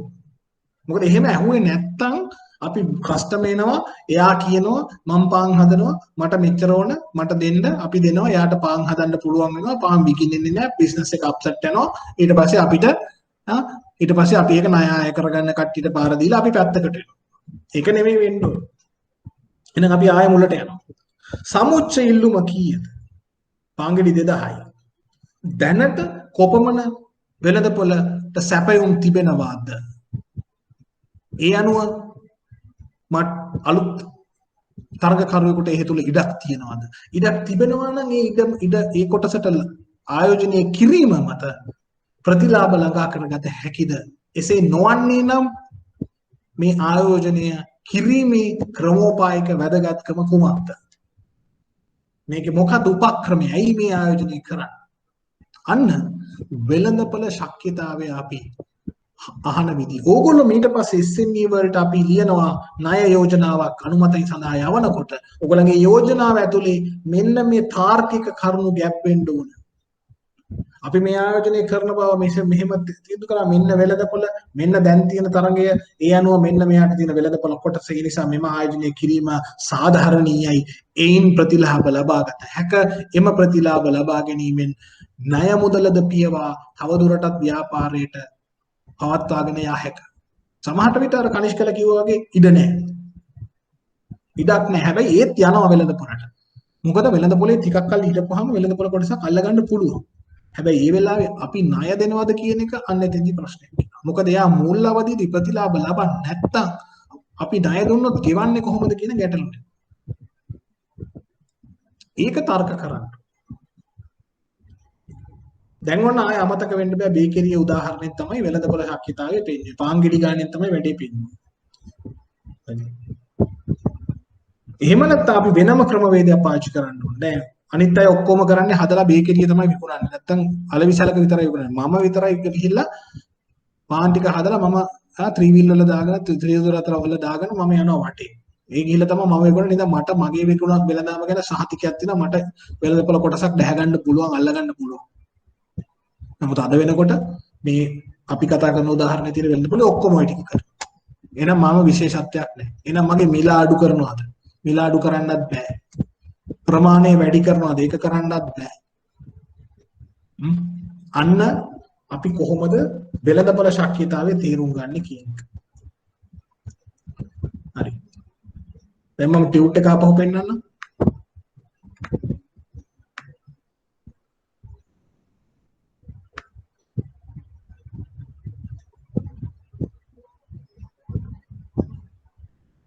දැන් මේ ටියුට් එක පේනවද පුතේ?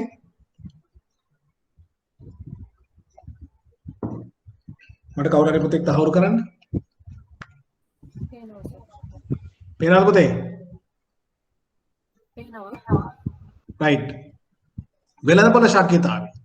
මෙහිදී මූලික ප්‍රශ්න දෙකකට පිළිතුරු සොයා ගැනීම අපේක්ෂා කරයි. ඒවා නම් 1. අනාගතයේදී යෝජිත භාණ්ඩයට හෝ සේවාවට කොපමණ සමුච්ච ඉල්ලුමක් aggregate demand සමුච්ච ඉල්ලුමක් වෙළඳපොළෙහි තිබෙනු ඇතිද? පාංගෙඩි ගාන අපි කිව්වේ 2000යි. මුළු ඉල්ලුමම. දෙවැනි ප්‍රශ්නේ අපි අහනවා අනාගතයේදී යෝජිත භාණ්ඩය හෝ සේවාවට වෙළඳපොළෙහි කොපමණ පංගුවක් මාකට් ෂෙයා එකක් ඔයගොල්ලෝ කීව එක පාලනය කරගත හැකි වෙනු ඇතිද? මෙම ප්‍රශ්න වලට පිළිතුරු හෙවීම සඳහා විවිධ වූ තොරතුරු ප්‍රමාණයක් එක්රාශී කරගත යුතුය. අතර එකී තොරතුරු ආශ්‍රයෙන් ගැළපෙන පුරෝකථනයක් කළ යුතුය. අවශ්‍ය වන තොරතුරු පහත ඒවා අතර ඒවායි මූලික වෙනවා. මොනවද? දිගු කාලින පාරිභෝජන රටාවන් මොනවද? දැන් මිනිස්සු දිගටම පාන් කනවා කියන එක වැඩි වෙනවා නම් මේ වෙළඳපොළට අපි යන්න ඕන. දැන් වෙළඳපොලේ ඉඩක් තියෙනවා හොඳයි 2000ක ඉල්ලුමක් තියෙනවා තව අපිට යන්නත් පුළුවන් අපිට ඒ කොටස පාලනය කර කොටසක් හම් වෙනවා සාධාරණ කොටසක් එතනින් අපිට ලාභත් ලබා ගන්න පුළුවන් හැබැයි වැඩේ තියෙන්නේ එන්න වේගයෙන් වෙළඳපොළ සංකෝචනය වෙනවා වෙළඳපොලේ වෙළඳපොලක් නැති වේගන යනවා එහෙමනම් තව දුරටත් මේක සාර්ථකද සාර්ථක නැහැ එමනම් අපි මේ වගේ වෙළඳපොලකට මේ වගේ නිෂ්පාදනයකට යන එක තේරුමක් නැහැ. සමහර නිෂ්පාදන එහෙම තියෙනවනේ. මේ වෙනකන් හොඳයි. හැබැයි එන්න වෙළඳපොල සංකෝචනය වෙනවා. වෙළඳපොල වේගෙන් ക്ഷീණ වෙමින් යනවා. කවුරුත් ඒ ඉල්ලුම අඩු වෙගෙන යන නිසා ඉදිරියේදී සමුච්ච ඉල්ලුම අඩු වෙනවා. එහෙනම් අපි දැන් ආයෝජනය කරන එක තේරුමක් නැහැ. එවනම් කෙටි කාලීන ආයෝජනයකින් මේ සම්පූර්ණ ලාභය ලබා ගන්න අපිට පුළුවන් වෙන්න ඕන.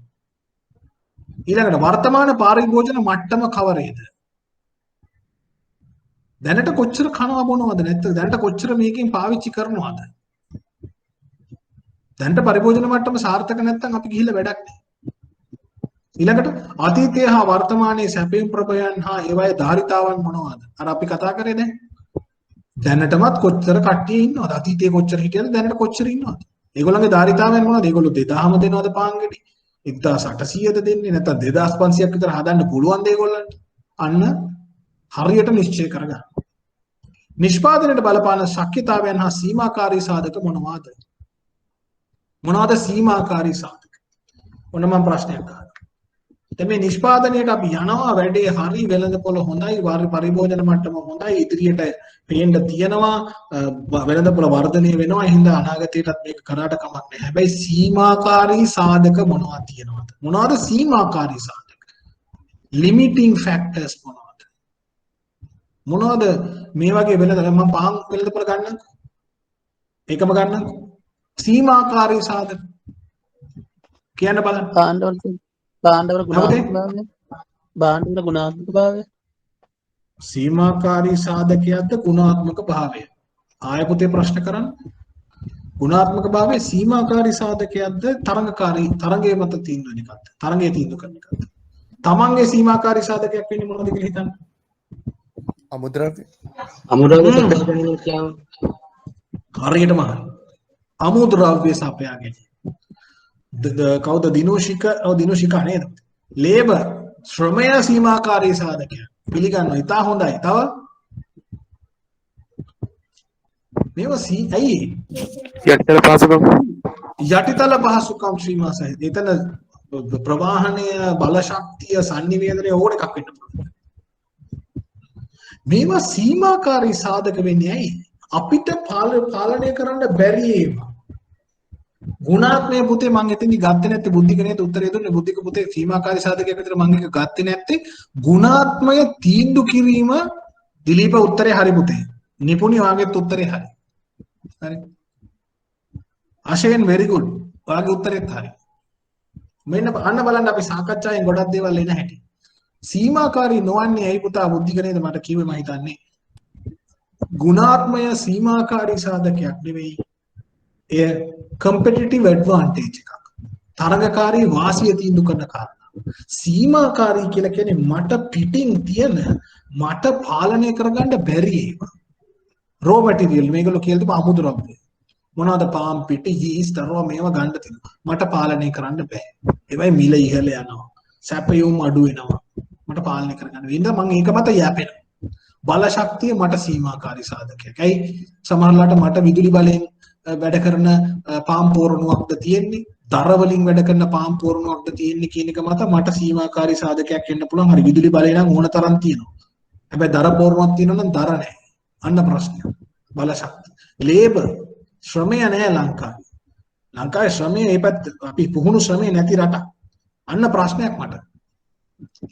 මට එහෙම නිකන් ගිහිල්ලා මට ඕන විදිහට හදන්න බෑ. මට ඒකට පුහුණු ශ්‍රමයක් ඕන සේම. එතකොට ඒක සීමාකාරී සාධකයක් වෙනවා. මේක ව්‍යාපාර ගොඩකට ආයෙත් මේ දාලා බලන්න හැම පහන් හදන තැන විතරක් නෙවෙයි ගොඩක් ව්‍යාපාරවල එහෙම හදලා බලන්න. සමහර ඔයගොල්ලෝ දන්නවා ඇති.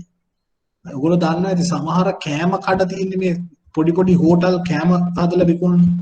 කොච්චර ගැටලුවකට මැදි වෙනවද අර කොත්තු දාන මිනිස්සයා නැති වුණා. කොත්තු දා ගහන්නේ මේ මිනිස්සයා නැති වුණාම කඩේට ප්‍රශ්නයක්. ඇයි ඒක සීමාකාරී සාධකයක්. ඒක සීමාකාරී සාධකයක්. ශ්‍රමය. ඊට පස්සේ තාක්ෂණය ගැන කිව්වා. ඔව්. සීමාකාරී සාධකයක්. ඇයි ලංකාව තාක්ෂණයෙන් පිරිපුන් රටක් නෙවෙයි, තාක්ෂණي නිෂ්පාදනය කරන රටක් නෙවෙයි. ඒතකොට තාක්ෂණය ආනයනය කරන්න වෙනවා. ආනයනය මිලාදිකයි. අන්න ගැටලුවක්. සීමාකාරී.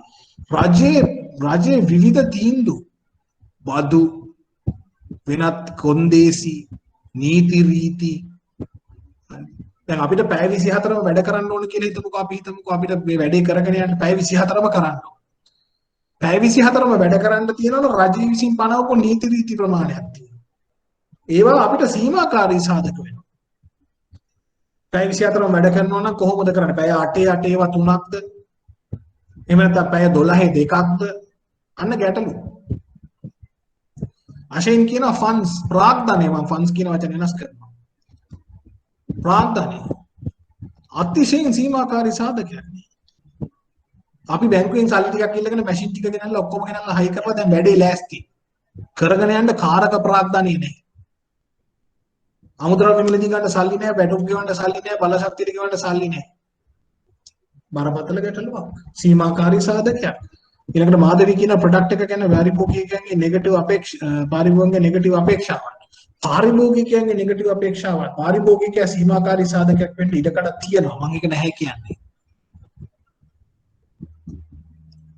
සමහර විට වෙළඳපොළ ක්‍රියාකාරීත්වයේ සීමාකාරී සාධක වෙන්න පුළුවන්. හැමෝම ණයට විකුණන්නේ. මට මුදලට විකුණන්න පුළුවන්ද බෑ. ඇයි වෙළඳපොළ භාවිතාව ණයට විකිරීම. දින 30ක් ණයට විකුණනවා. ණය කාලයේ දින 30කි නැත්නම් දින 60කි. මම ගිහින් වෙළඳපොළේ කියනවා මම විකුණන්නේ කෑෂ් වලට මුදලට පමණයි. මට වෙළඳපොළ අහුසි වෙනවා, මට වෙළඳපොළ කොටසක් නැති වෙන්න පුළුවන්. අන්න සීමාකාරී සාධක. අන්න එහෙනම් අපි අවබෝධයක් ගත්තා. දැන් අපි මේ හදාගෙන ආවම දැන් වෙළඳපොළ තුල අපිට ඉන්න පුළුවන්ද බැරිද කියන ප්‍රශ්නේ හමින් ඉස්සරහට එනවා මේ විදිහට. දැන් අපි සීමාකාරී සාධකකින් තන හිටියේ. මම ටියුට් එක නැවත දැම්මා ස්ක්‍රීන් එකට. පේනවද පුතේ? පේනවද? ටියුට් එක පේනවද? ඊළඟ ප්‍රශ්නේ අහනවා. වෙළඳපොළේ තියෙන මම ප්‍රශ්නයක්. ආයාත සහ නිර්යාත වල තත්ත්වය කෙසේද? ආයාත කියන්නේ පුතේ ආනයන, නිර්යාත කියන්නේ අපනයන. ඇයි ඒවා දැනගන්න ඕන?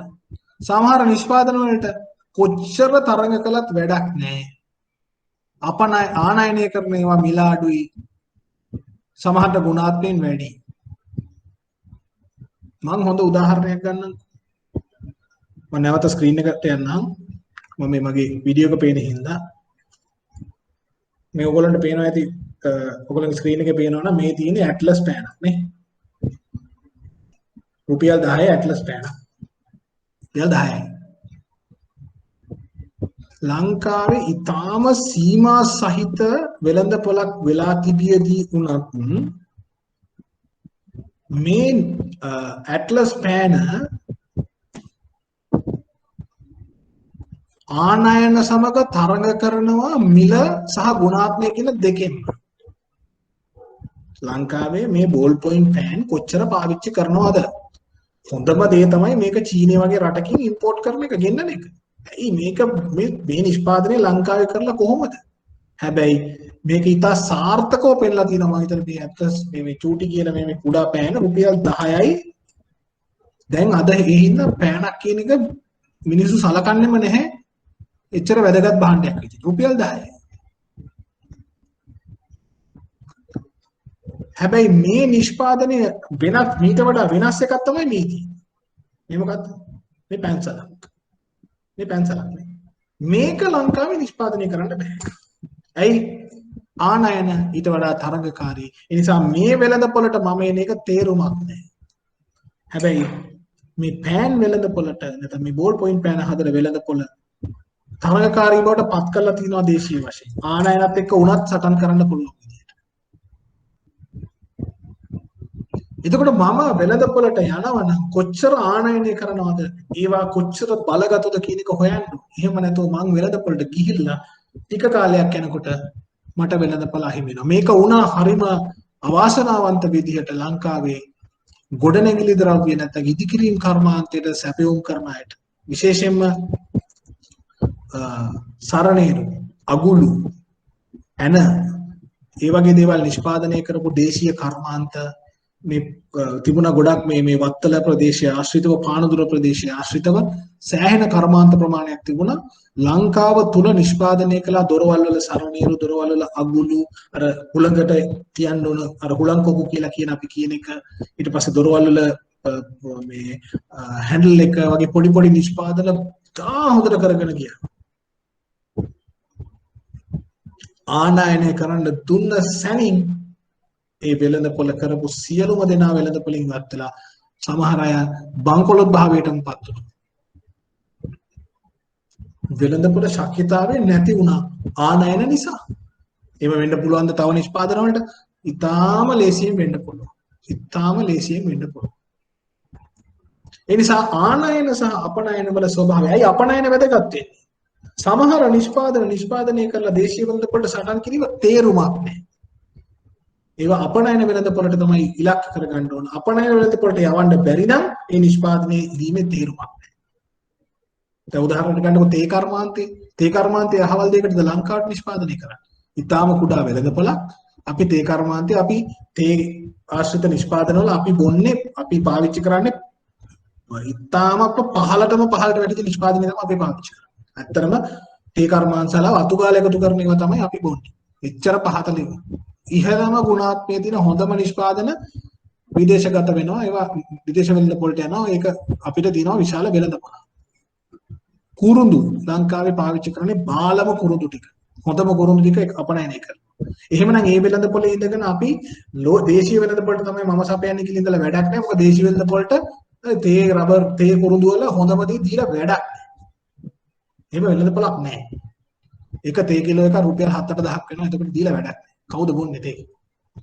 අපේ ලංකාවේ තේ කුඩු කිලෝ එකක් රුපියල් 1000කට අඩුවෙන් තමයි හැමෝම බලාපොරොත්තු. අන්න ආනයන අපනයන වල ඇයි වෙළඳපොළේ ඉන්නවද නැද්ද කියන එක.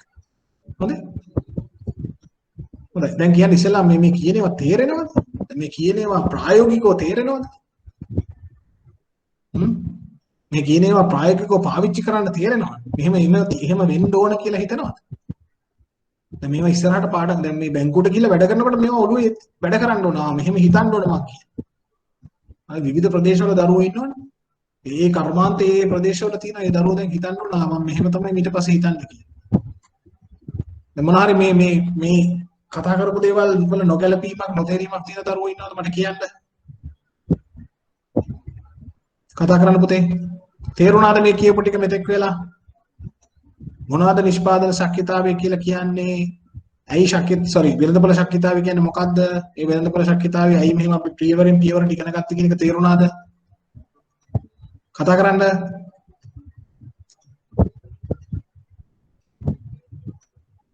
පන්ති අනිත් දරුවෝ එක දරුවෙක් නම් තේරුණා කියලා ඔන්න මට තහවුරු කළා. තේරෙනවා. හොඳයි ඉස්සරහට හරි අපි කරගෙන යම් බලන්න ඉස්සරහට. මේ ප්‍රායෝගික උදාහරණ මම ගන්නවා.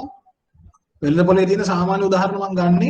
මොකද ඕගොල්ලන්ට එදිනදා අතට අහු වෙන ඒවා තේරුම් ගන්නේ නැත්තම් වැඩක් නැහැ. හරිද? ඒ ඇස්සේ මම සමහර දේවල් කියන ඒවත් හොඳට හිතලා බලන්න. දැන් මම තේ ගැන කියපු උදාහරණ හිතලා බලන්න. ලංකාවේ මිනිස්සු තේ බොන්නේ නැහනේ. මේ තේ කුඩු වල ගණන් වැඩි වුණොත් එහෙම තේ කොළ වල ගණන් ගියොත් එහෙම. ඒ නිසා තමයි දේශීය වෙළඳපොළ වැඩක් නැත්තේ. ඒකට අවශ්‍ය වෙන විදේශීය වෙළඳ කුරුදු වලටත් එහෙම. කවුද කැමති කුරුදු ගන්න රුපියල් 7-8,000ක් දීලා? කවුරුත් ගන්නෑ. හරි? හොඳයි. අපි යන් ඉස්සරහට. ඊළඟට කියනවා ටියුට් එකේ වෙළඳපොළෙහි තරඟකාරීත්වයේ මට්ටම මොන ආකාර වේද මේක අපි කතා කරා. තරඟකාරී බව කොච්චරද? කවුද ඉන්න තරඟකරුවෝ? මොන වගේ තරඟයක්ද තියෙන්නේ? තරඟකරුවන්ගේ ශක්ති මට්ටම් මොනවද? ලොකු ශක්තියක් තියෙන තරඟකරුවෝ ඉන්නවා. ඊළඟට එහෙම නැති අය කුඩා පට්ටමේ තරඟකරුවෝ ඉන්නවා. මේක මොන විදිහටද ක්‍රියාත්මක වෙන්නේ සහ මම ආයෝජනය කළොත් මගේ තරඟ මම කොතෙන්ටද වැටෙන්නේ? මම කොයි මට්ටමේ තරඟකරුවෙක් වෙයිද? කියන එක තමයි ඔතන සාකච්ඡා කරන්නේ. පිරිවැය ආකෘතිය කුමක්ද? මෙතන දරුවෝ කතාත් කරා කොස්ට් එක ගැන. පිරිවැය ආකෘතිය මොකක්ද? පිරිවැය ආකෘතිය කියලා කියන්නේ මම කරන නිෂ්පාදනය මම කොහොමද පිරිවැය පාලනය කරන්න හදලා තියෙන්නේ. සමහර කෙනෙක් පිරිවැය පාලනය කරලා තින්නේ ඊටාම මිල අඩුවෙන් ඊටාම සූක්ෂම ආකාරයට අමුද්‍රව්‍ය සපයගෙන. ඒකෙන් මිල අඩු කරන් තියෙනවා. තව කෙනෙක් අමුද්‍රව්‍ය වල නෙවෙයි නිෂ්පාදන ක්‍රියාවලියේ යන්ත්‍ර සූත්‍ර තාක්ෂණය පාවිච්චි කරලා හැකි තාක් වියදම අඩු කරලා තියෙනවා. තව කෙනෙක් නිෂ්පාදනය ඉදිරිපත් කරන්න පාවිච්චි කරන ක්‍රමවේදයේ ශිල්පීය ක්‍රම වල වෙනස්කම් වලින් පිරිවැය අඩු කරලා තියෙනවා.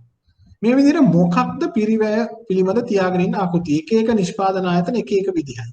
සමහර නිෂ්පාදන ආයතන මහා පරිමාණයෙන් නිෂ්පාදනය කළා පිරිවැය අඩු කරලා තියෙනවා. තව සමහරු අමුද්‍රව්‍ය වල මිල පුළුවන් තරම් පහත හෙලනවා පිරිවැය පවත්වාගෙන යන්න. තවත් සමහර අය ශ්‍රමයට හැකි තාක් අවම ශ්‍රමයෙන් කටයුතු කරනවා. ඒකෙන් වියදම අඩු කරලා තියෙනවා. මේ විදිහට පිරිවැයට ආකෘතියක් හදලා තියෙනවා. මම ව්‍යාපාරය පටන් ගන්න නැත්නම් බැංකුවට එනවා බිස්නස් එකක් අරගෙන අපි එයාගෙන් මේක දැනගන්න. මොකද තව ටික දවසක් යනකොට වෙළඳපොළ දියුණු වෙනකොට මේ පිරිවැය දරා ගන්න බැරි වෙන්න පුළුවන්. අපි හිතමු විශාල සේවක සංඛ්‍යාවක් තියාගෙන ඉන්නවා. එන්නම සේවක පිරිවැය ඉහළ යනකොට කර්මාන්තෙන දරා ගන්න බැරි වෙන්න පුළුවන්. හරි. ඒ වගේම තවත් ආයතනයක් තියෙනවා තාක්ෂණයෙන් පරිපූර්ණයි. හැබැයි තාක්ෂණය භාවිත කරන නිසා අමුද්‍රව්‍ය ඉතා ඉහළ ගුණාත්මකකින් තියෙනවා. පහළ ගුණාත්මකයෙන් අඩු අමුද්‍රව්‍ය පාවිච්චි කරන්න විදිහක් නැහැ. මොකද හොඳ තාක්ෂණික ක්‍රමවේදයක් පාවිච්චි කරන්නේ. අන්න අමුද්‍රව්‍ය මිල ඉහළ යනවා. මෙන්න මේ වගේ පිරිවැය ආකෘතිය ගැන අවබෝධයක් තියෙනවා. ඊළඟ එක. ඉල්ලුම් නම්‍යතාවයන් කෙසේද? මට කියන්න පුතේ කවුරු හරි මොකද්ද මේ ඉල්ලුම් නම්‍යතාවය කියන්නේ කියලා? ඇයි අපි වෙළඳපොළකට යනකොට ඉල්ලුම් නම්‍යතාවය ගැන හොයන්න ඕනේ? කියන්න බලන්න. මොකක් ගැනද මේ කියන්නේ? දැන් IABF කරපු දරුවන්ට මේක පුළුවන් වෙන්න ඕනේ. ඉල්ලුම් නම්‍යතාවයන් මොන වගේද වෙළඳපොළේ කියලා මම අහනවා. වෙළඳපොළට යනකොට අපි ඒක හොයන්න ඕන කියලා. ඒක දන්නේ නැතුව වෙළඳපොළට යන එක වැරදි කියලා. මොකද්ද පුතේ මේ ඉල්ලුම් නම්‍යතාවයෙන් අපි තේරුම් ගන්න උත්සාහ කරන්නේ? ඉන්දික උත්තරේ හරියටම හරි පුතේ. තව පොඩ්ඩක් පැහැදිලි කරනවා නම් තමයි හොඳ. ඉන්දික උත්තරේ හරි. තව කවුරුහරි පුතේ පැහැදිලි කරන්න බලන්න එක. මොකද ඕගොල්ලෝ කතා කරන්න ඕන. මම තනියම කතා කරලා හරියන්නේ නැහැ.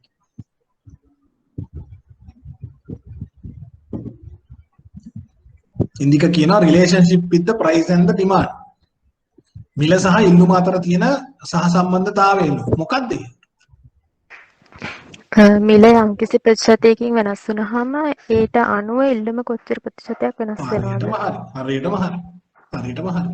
මිල කිසියම් ප්‍රතිශත ප්‍රමාණයකින් වෙනස් වේද ඊට සාපේක්ෂව ඉල්ලුම කොපමණ වෙනස් වේද? වෙනස් කියන වචනේ හොඳට මතක තියාගන්න පුතේ. මිල වෙනස් වෙනව පුළුවන් කොහොමද? ඉහළ යන්න පුළුවන් පහළ යන්න. ඊට සාපේක්ෂව ඉල්ලුමද ඉහළ හෝ පහළ යා හැකියි.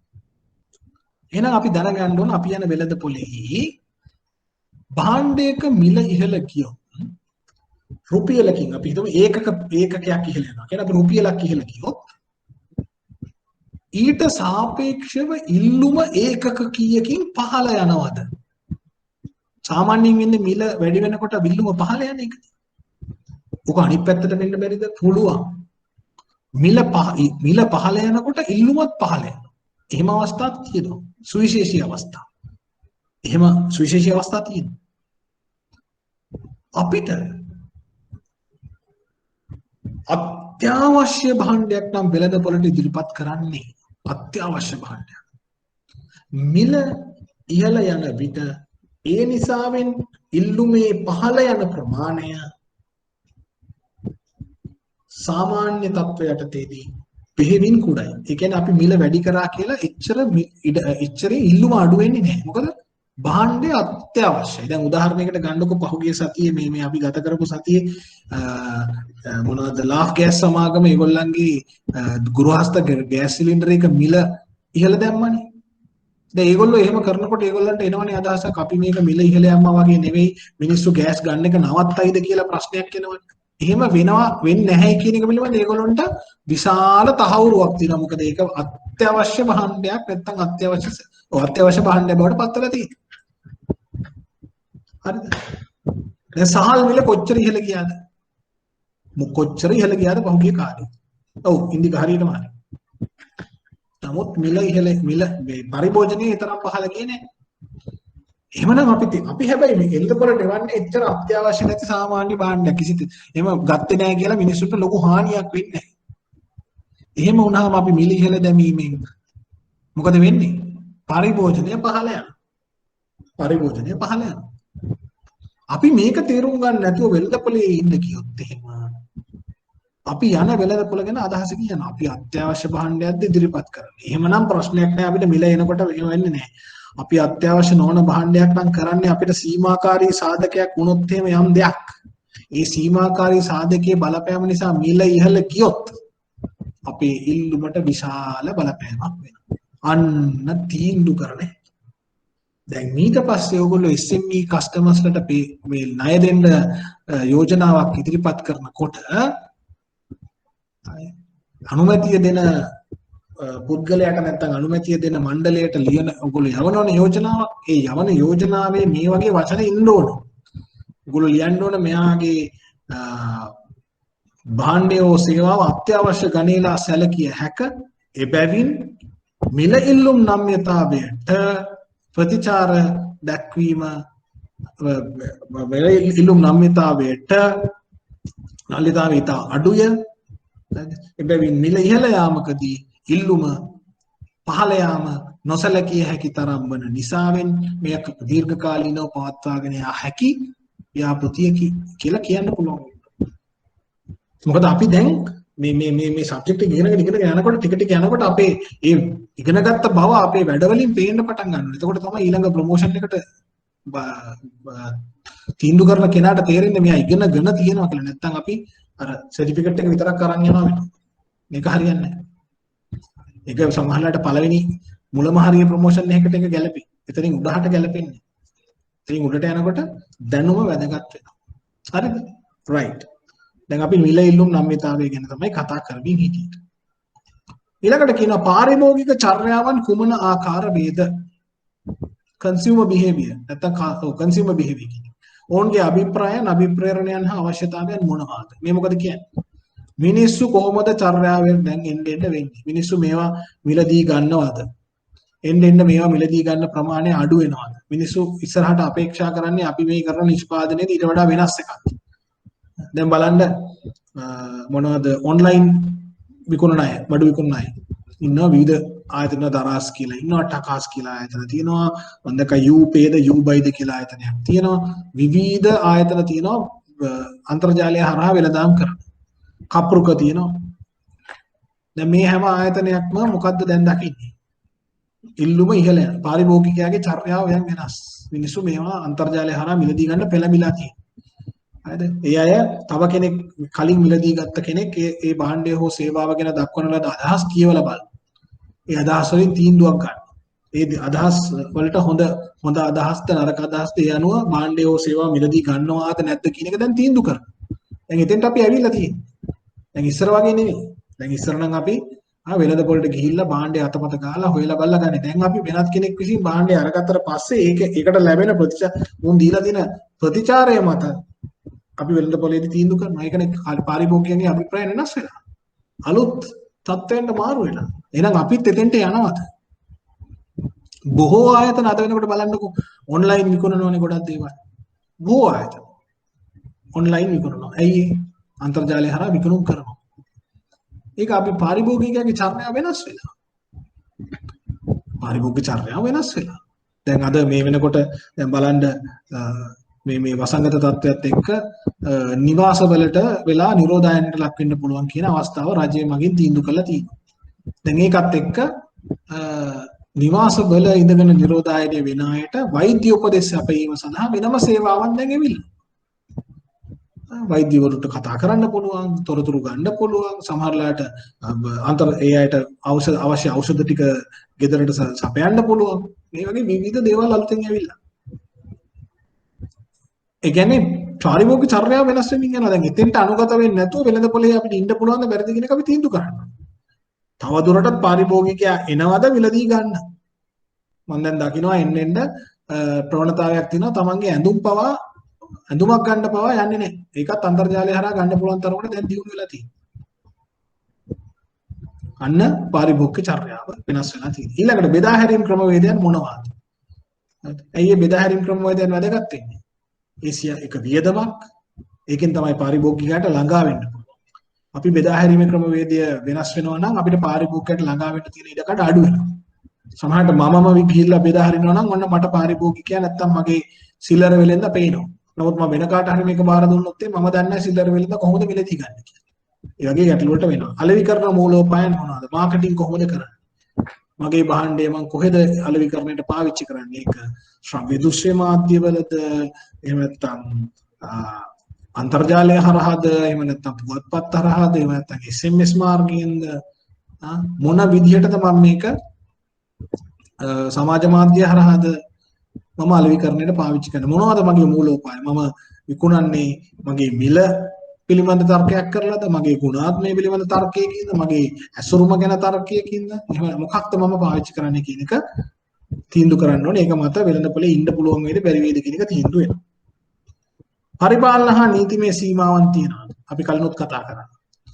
ඇයි මේ පරිපාලන සීමාවල් පැනවුනොත් එහෙම සමහරලාට අපිට කරගෙන යන ව්‍යාපාරේ නවත්තන්න වෙනවා. සමහර ව්‍යාපාර වලට දැන් එහෙම පරිපාලනයේ සීමා තියෙනවා. දැන් ඔයගොල්ලෝ දකින්න ඇති පොලිතින් ආශ්‍රිත නිෂ්පාදන වලට ඒ වගේ ගැටලු වෙනවා. ඇස්බෙස්ටස් ආශ්‍රිත නිෂ්පාදන වලට වගේ ගැටලු වෙනවා. සමහර නිෂ්පාදන වලට පරිපාලන හා නීතිමය සීමාවල් දැන් පැනවීගෙන යනවා. ඒවා ක්‍රමානුකූලව කාලෙන් කාලයට වෙනස් වෙනවා. විශේෂයෙන් පරිසර නීතින් වගේ දේවල් බරපතල ලෙස බලපාන. අන්න අපි මොනවද මේ අහන්නේ? මොනවද මේ ගැන කතා කරන්නේ මේ? වෙළඳපොළ වෙළඳපොළ ශක්්‍යතාවයක් තියනවාද? වෙළඳපොලේ විකුණන්න පුළුවන්ද බැරිද කියන එක තීන්දුව කරන්න අපි ප්‍රශ්න ටිකක් අහලා බලනවා. ඒ ප්‍රශ්න වලට ලැබෙන පිළිතුරු මත අපි තීන්දුව කරනවා මේක ව්‍යාපෘතියක් විදිහට වෙළඳපොලේ කළ හැකිද නොහැකිද? උදාහරණයට අපි ගත්තේ පාම් බේකරියක් නැත්තම් පාම් පිටිය ආශ්‍රිතව ආහාර නිෂ්පාදනය කරනවා කියලා. බේකරියක් කියලා ගන්නකො එහෙම එකක් තමයි අපි උදාහරණයට අරන් මේ ඉස්සරහට කතා කරගෙන ආවේ විවිධ උදාහරණ දක්වමින්. හරි. දැන් මේ කියපු ටික තේරුණාද පුතේ? දැන් ඔය මෙතෙක් කියපු කරුණු ටික තේරුණාද? ප්‍රායෝගිකව එදිනදා මේ 60 කනට පේන්න තියෙන දේවල් එක තමයි මම කතා කරන්නේ. තේරුම් ගත්තද? කතා කරන්න ඕනේ පුතේ. මොකද මේ පාඩමේ දැනුම හරි වැදගත් ඕගොල්ලන්ට විභාගෙදී වෙන ප්‍රශ්න වලට උත්තර ලියන්න වැදගත්. ඒ වගේම මම නිතරම මම හැම වෙලේම දරුවන්ට කියන එක මේ පාඩමේ ඉගෙන ගන්න දේවල් බැංකුවේ නැත්තම් මූල්‍ය ආයතනයේ ගිහිල්ලා පාවිච්චි කරන්න පුළුවන් නම් ඒක තමයි හොඳම දැනුම. හොඳටම ඉගෙන ගත්ත කියන්නේ අන්න ඒකට. හොඳින්ම ඉගෙන ගත්තොත් ගිහිල්ලා මේවා පාවිච්චි කරන්න ඕන සාමාන්‍ය එදිනෙදා වැඩ කරනකොට. හොඳයි. අපි ඉස්සරහට යන් කතා කරගෙන. දැන් අපි වෙළඳපොළ ශක්්‍යතාවයක් ගැන කීවා. වෙළඳපොලේ කරන්න පුළුවන්. ඊළඟ ප්‍රශ්නය තාක්ෂණයට අනුව මේක කරන්න පුළුවන්ද බැරිද? ඔයගොල්ලෝ මතකද කීවා තාක්ෂණීය සීමාකාරී සාධකයක් කියලා. එහෙනම් තාක්ෂණය අනුව මේක කළ හැකිද නොහැකිද කියන එක සොයා බැලීම වැදගත්. ටියුට් එකේ කියනවා ව්‍යාපාරයක් සාර්ථකව නිමා කිරීමට අවශ්‍ය තාක්ෂණික අංශ නිසි පරිදි සපයා ඇතිද? ඒ තාක්ෂණයේ ඇති හරි විදිහට දීලා තියෙනවද? ඒවා ව්‍යාපෘතියට ගැලපෙනවද? හරියටම ගැලපෙනවද? මොකද නොගැලපෙන තාක්ෂණය ගත්තොත් ව්‍යාපාර බිඳ වැටෙන්න. සහ ව්‍යාපෘතිය නිවැරදි ලෙස ස්ථානගත කොට තිබේද වැනි ගැටලු මෙහිදී සලකා බලනවා. තාක්ෂණික ශක්්‍යතාවය ඇතුළේ. පහත සඳහන් ප්‍රශ්න වලට විසඳුම් ලබා ගැනීම තාක්ෂණික ශක්්‍යතා අධ්‍යයනයේ ආරම්භයයි. අර වගේම ප්‍රශ්න ටිකක් අපි අහනවා. තාක්ෂණය සම්බන්ධයෙන්. පූර්ව පරීක්ෂණ සිදු කොට ඒවායේ වාර්තා ලබාගෙන තිබේද? මොනවද මේ පූර්ව පරීක්ෂණ කියලා කියන්නේ? අපි වෙළඳපොළට යන්න කලින් තාක්ෂණය පාවිච්චි කරන එක පිළිබඳ මුලින් ටෙස්ට් කරලා තියෙනවා. කලින් කරලා තියෙනවාද? මුලින් පරීක්ෂණයක් කරලා බැලුවද තාක්ෂණය? තාක්ෂණය පාවිච්චි කරන්න පුළුවන්ද? ඒක සංකීර්ණද? ශ්‍රමයට ගැළපෙනවද? තියෙන බලශක්ති ප්‍රභවයන්ට ගැළපෙනවද? නිෂ්පාදනය කොහොමද? ඒකෙන් හරියට නිෂ්පාදනය සිද්ධ වෙනවද? සමහරලාට මැෂින් එක දාලා නිෂ්පාදනය කරලා බලනකොට නිෂ්පාදනය හරියට එන්නේ නැහැ. නිෂ්පාදනයේ සෑහෙන අඩුපාඩු. අපි ඒක කලින් කරලා බලන්න. එහෙනම් පූර්ව පරීක්ෂණ වලින් හරියට සමත් වුනේ නැත්නම් ඔයගොල්ලෝ බලන්න මහා පරිමාණ කර්මාන්තශාලාවකින් කර්මාන්තශාලාවට අත සූත්‍ර හවි කරලා ඔක්කොම උනාට පස්සේ ඒගොල්ලෝ මොකද කරන්නේ? දින කීපයක් නැත්නම් අවස්ථා කීපයක් පූර්ව පරීක්ෂණයක් විතර නිෂ්පාදනය කරනවා. කරමින් බලනවා කොහොමද නිෂ්පාදනයේ අවසාන ප්‍රතිඵල ලැබෙන්නේ කොහොමද කියලා බලනවා. ඒතකොට ලැබෙන නිෂ්පාදනයේ ගුණාත්මක ඇවිල්ලා නැත්නම් ප්‍රමාණය එන්නේ නැත්නම් ඒගොල්ලෝ නිෂ්පාදනය කියන්නේ මොකක් හරි ප්‍රශ්නයක් තියෙනවා කියන එක තේරුම් අරගෙන ඒක නිවැරදි කරනවා. දැන් කුඩා පරිමාණයේ SAP කස්ටමර් කෙනෙකුට ඕක කර ඉන්න බැරි වෙනවා. එයා මැෂින් එක ගෙනලා හයි කරලා බිස්නස් එක පටන් ගත්තේ නැත්නම් ලොකු ගැටලුවක් එනවා. අන්න ඒ නිසා පූර්ව පරීක්ෂණ හරි වැදගත්. එක්කෝ එයා විශ්ින් කරපුවා නැත්නම් ඒ යම් තාක්ෂණය පාවිච්චි කරලා කලින් කරපු නිෂ්පාදනයන් ගැන හොඳ අවබෝධයක් තියෙනවා. හරි. දෙවෙනි ප්‍රශ්න. අමුද්‍රව්‍ය බලශක්තිය හා අනෙකුත් යෙදවුම් ප්‍රමාණාත්මකවත් ගුණාත්මකවත් පවතීද? තාක්ෂණය පාවිච්චි කරනවා නම් හරිය වැදගත් මොනවද? අමුද්‍රව්‍ය හොඳට තියෙනවා. බලශක්තිය ඊටාම ප්‍රමාණවත් තියෙනවා. අපිට කියන්න බෑ අපි මැෂින් එකක් ගෙනාවා දැන් අපිට විදුලි බලය නැහැ කියලා. එහෙම වෙන්න බෑනේ. අපි මැෂින් එකක් ගෙනාවා ඒක වැඩ කරන්නේ තෙකලා විදුලියෙන් 3 phase electricity ඕන. අපි දන්නේ ඒක. අපි මැෂින් එක ගෙනලා හයි කරලා බලනකොට අපි ළඟ 3 phase electricity නැහැ. තෙකලා විදුලිය නැහැ. අපි ළඟ තියෙන්නේ සාමාන්‍ය මේ ගෘහස්ත විදුලි පද්ධතියකට එන විදුලිය තමයි තියෙන්නේ. එහෙනම් මොකද දැන් ලොකු ප්‍රශ්නයක් වෙනවා. අන්න අපි කලින් තේරුම් ගන්න ඕන. ඒක ගුණාත්මය හා ප්‍රමාණය පිළිබඳ ගැටලුවක්. ඊළඟ අනෙකුත් යදවුම්. අනෙත් සියල්ලම දාති අපි ළඟ හරියට චෙක් කරලා බලනවා තියෙනවද? ඒවා සමහරට ප්‍රමාණය ඇති. ඒවා ඒ විතරක්මදි ගුණාත්මයක් ගන්න.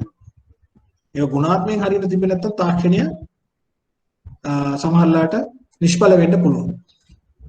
ඊළඟට යෝජිත මෙහෙයුම් ප්‍රමාණය ප්‍රශස්ත.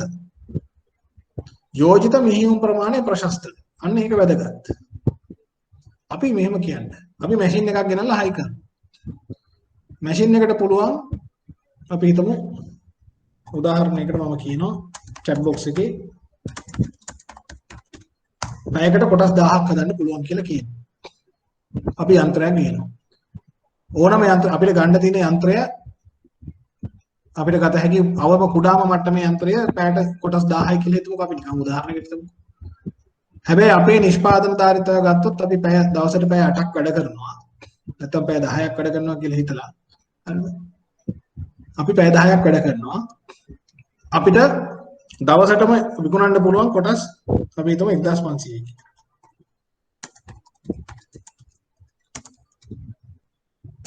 දවසට විකුණන්නේ කොටස් 1500.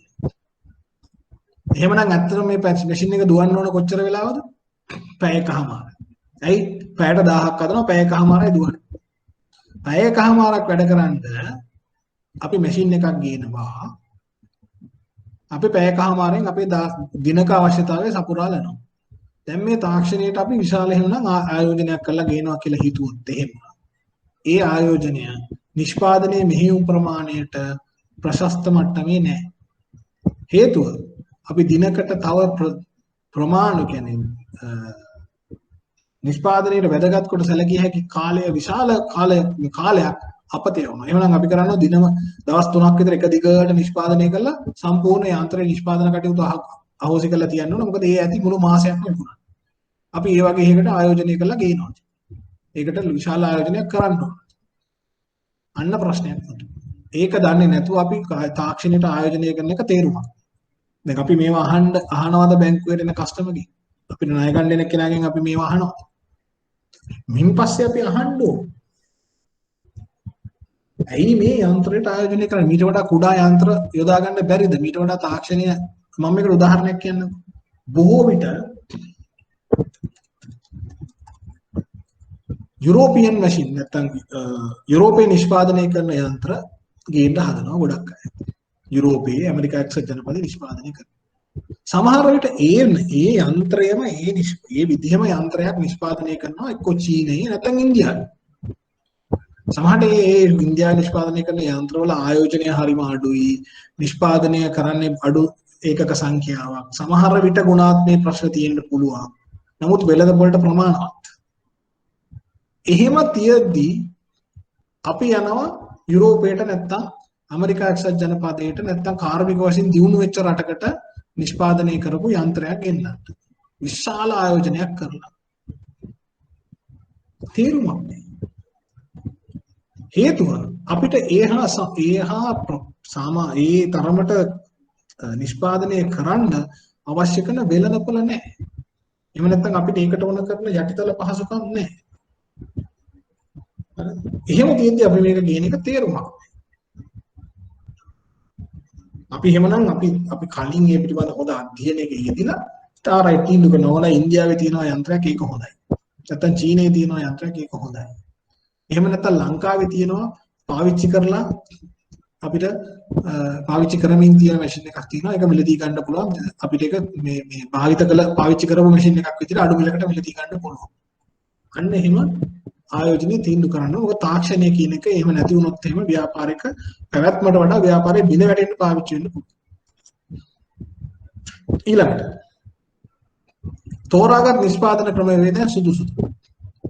අපි තෝරගෙන ඉන්න නිෂ්පාදන ක්‍රමය හරියි. අපි නිෂ්පාදනයට පාවිච්චි කරන ක්‍රමවේදය සමහර විට මුළුමනින්ම ස්වයංක්‍රීය වෙන්නේ.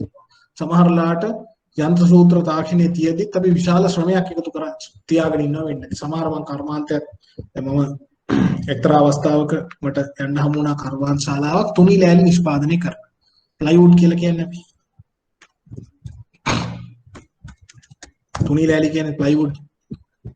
ප්ලයිවුඩ් හදන්නේ ලී වල ලී කණන් අරගෙන කස්වල කණන් අරගෙන ඒ කදෙන් අපි තුනී තීරුවක් තුනී මේ ෂීට් එකක් වෙක් කරගන්නවා. අපි අර පැන්සලක් උල් කරනකොට පැන්සලක් අපි මෙහෙම පැන්සල් උල් කරන කටරකට දාලා උල් කරපුවම පුංචි තුනී තීරුවක් ගැලවෙන්නේ. ඒ වගේ තුනී තීරුව අරගෙන ඒවා එකට එකට අහවලා තමයි ප්ලයිවුඩ් හදන්නේ. තුනී ලෑලි හදන්නේ. ඔයගොල්ලෝ දැකලා ඇති ඔය සමහර දොරවල් වලට ඊළඟට ගොඩනැගිලි දිකිරීමේදී කොන්ක්‍රීට් මේ ස්ලැබ් එක දානකොට අපි ඒවා පාවිච්චි කරනවා මේ ඒකේ රාමෝ නිෂ්පාදන නිර්මාණය කරන්න මේ වගේ ගන්න හදන මම ඒ වගේ සමාගම නිෂ්පාදන සමාගමකට ගියාම නේද ඒකේ තියෙන්නේ ගස් කඳන් ගෙනල්ලා එක තැනකට නිශ්චිත තැනකට යන්ත්‍රය තිබ්බාම යන්ත්‍රයේ විසින්ම ඒක අර තුනී තීරු වලට ඉරා ගන්නවා මේ තුනී තීරු වෙන් කරනවා තුනී පත්‍රිකා වගේ වෙන් කරලා ඒවා නිශ්චිත යන්ත්‍ර වියලින ක්‍රියාවලියකට යොමු කරනවා ඒ වියලුණාට පස්සේ ඒවා ගෙනල්ලා යන්ත්‍රයක් මගින්ම එකිනෙකට එහෙම අඩු එකතු කරලා හදනවා. මේ තාක්ෂණය බොහොම හොඳ තාක්ෂණයක් ගෙනල්ලා තිබුණේ මට මතක හැටියට චීනයෙන් තාක්ෂණය. නමුත් විශාල සේවක සංඛ්‍යාවක් තියාගෙන මොකද්ද තර්කය? හරිද? නිෂ්පාදන ක්‍රමයේදී මේක වෙනස් කරන්න විදිහක් නැහැ. මේ මිනිස්සු ගෙදර යවන්න විදිහක් නැහැ. මිනිස්සු ටික තියාගෙන ඉන්න ඕනේ. සමහර මිනිසුන්ට කරන්න කිසිම වැඩක් නැහැ. මේ මිනිස්සු කරන්නේ අර මැෂින් එකෙන් එන තුනී තීරුවක් සමහරලාට මේ වියලන යන්ත්‍රයට හරියට යොමු වුනේ නැත්නම් ඒකට යොමු කරන්න විතරයි ඉන්නේ. ඒකට මහා සෙනගක් ඉන්නේ. ඒතකොට මගේ ප්‍රශ්නේ වෙන්නේ මේක නිෂ්පාදනයක් වශයෙන් තාක්ෂණික වශයෙන් මේ ශක්තිතාවය හරියට බැලුවද? ඇයි එහෙනම් මෙහෙම යන්ත්‍රයක් ගෙනාවා? මේ යන්ත්‍රය ගෙනාවේ ප්‍රතිඵලය මොකක්ද? එතකොට ආයෝජකයාගේ පැත්තෙන් එන ප්‍රතිචාරය තමයි දැන් මේ සේවකයෝ ටික අස් කරන්න විදිහක් නැහැ. දැන් මට ලොකු ප්‍රශ්නයක් තියෙනවා මේගොල්ලෝ අයින් කරන්න බෑ. එහෙමනම් නිෂ්පාදන ක්‍රමවේදයේ ලොකු ගැටලුවක් තියෙනවා. මොකද අපි මේ මුළු සේවක සංඛ්‍යාවේම පිරිවැය අවසානයේ මිලට එකතු කරනවා. ඇත්තටම මේක වුණා. එයාගේ නිෂ්පාදනය කරන තුනී ලෑලි වෙළඳපොළ තුල තරංකාර ලෙස අලෙවි කරන්න බැරි වුණා. ලංකාවේ තවත් තුනී ලෑලි නිෂ්පාදකයන් 3-4 දෙනෙක් ඉන්නවා. ඒ අය ඊට වඩා අඩු මිලට වෙළඳපොළ ඉදිරිපත් කරනවා. ඒකෙන් උනේ මෙයාට සිද්ධ වුණා එක්තරා අවස්ථාවක මේ සේවකයෝ අකමැත්තෙන් වුණත් ඉවත් කරන්න. නමුත් මෙයා කළ යුතුව තිබෙන ක්‍රමානුකූලව සේවක සංඛ්‍යාව අඩු කරන්න. නමුත් ඒක කරේ නැහැ. එතකොට අපි මූලික බැංකුවෙන් නැත්නම් මූල්‍ය ආයතනයෙන් අපි මූල්‍ය ලබා දෙනකොට අපි මේ ප්‍රශ්නේ අහන්න නැති වුණොත් වෙන්නේ මොකද්ද? යම්කිසි පසු අවස්ථාවක අපිට පේන්න ගන්නවා නිෂ්පාදනය අඩු වෙනවා, එහෙම නැත්නම් විකිණීම අඩු වෙනවා, ඊට පස්සේ ඒකේ මුදල් ලැබෙනවා අඩු වෙනවා, ණය ගෙවන්නේ නැති වෙනවා, ණය ගෙව ප්‍රමාද වෙනවා නැත්නම් පැහැර හරිනවා. ඒක වෙන්න කලින් අපි ප්‍රශ්නේ අහලා නිවැරදි විදිහට යොමු කරවන්න ඕන. අන්න තාක්ෂණික වශයෙන් ශක්තිතාවය අධ්‍යයනය කරනකොට අපිට මතුවෙන ප්‍රායෝගික ගැටලු. ඊට පස්සේ තෝරාගත් යන්ත්‍ර සූත්‍ර නිවැරදි හා ව්‍යාපෘති ඉලක්ක ළඟා කර ගැනීමට යෝග්‍ය වේද? අපි හරිම යන්ත්‍ර තෝරගෙන තියෙනවා. ගැළපෙන යන්ත්‍රද මං කිව්වේ පිටරටින් ගේනකොට හරි මැෂින් එකද ගෙනාවේ, කොයි රටින්ද ගත්තේ, අපිට ඉලක්කයට ළඟා වෙන්න පුළුවන්. අතිරේක උපකරණ හා ඉංජිනේරු දැනුම ප්‍රමාණවත් තියෙනවා. මැෂින් එක තාක්ෂණය ගෙනල්ලා විතරක් හරියන්නේ නැහැ. අතිරේකව ගන්න තියෙන උපකරණ ඉංජිනේරුවන් වශයෙන් දැනුම ආදිය අපි ළඟ තියෙනවාද? එහෙම නැති වුණොත් අපිට විශාල ප්‍රශ්නයක් වෙනවා තාක්ෂණය පාලනය කරගෙන. ඊළඟට අපද්‍රව්‍ය හා අපජලය නිසි පිරිසිදු කිරීමේ පහසුකම් නිර්මාණය කර තිබේ. නිෂ්පාදන ක්‍රියාවලියකින් බොහෝ විට අපද්‍රව්‍ය බැහැර අපජලය බැහැර වෙනවා. මේවා හරියට පිරිසිදු කිරීමේ ක්‍රියාවලියක් නැත්තම් ව්‍යාපෘතිය තාක්ෂණය යොදා ගැනීමේ ප්‍රතිඵලයක් නැහැ. අවසානයේ ව්‍යාපෘතියට බලපෑම් කරන්න පුළුවන් පරිසරයට හානි කරනවා. තෝරාගත් භූමිය වටපිටාව ගොඩනැගිලි හා කර්මාන්තශාලා අදාළ ව්‍යාපෘතියට ගැලපේද? තාක්ෂණය ගෙනාවට හරියන්නේ නැහැ. තාක්ෂණය ස්ථාපනය කරලා තියෙන භූමිය වටපිටාව ගොඩනැගිලි මොකද මේකට මම මේ ටිකට කියලා මම උදාහරණයක් කියන්නම්. ව්‍යාපෘති කාලසටහන පරිමේය ලෙස සකස් කොට තිබේද? අනුමත කොට සකසා අනුමත කොට තිබේද? ව්‍යාපෘතියේ කාලසටහන හරිද? හරි කාලසටහනකට වැඩේ යනවාද? තෝරාගත් තාක්ෂණික ක්‍රමවේදයන් සමාජීය වශයෙන් අනසි බලපෑම් කරන්න ඉඩ කඩ තියෙනවාද? මම මේකට උදාහරණයක් කියන්නම්. ශ්‍රී ලංකාවේ 1900 වසර 2000 වගේ වෙන කාලේ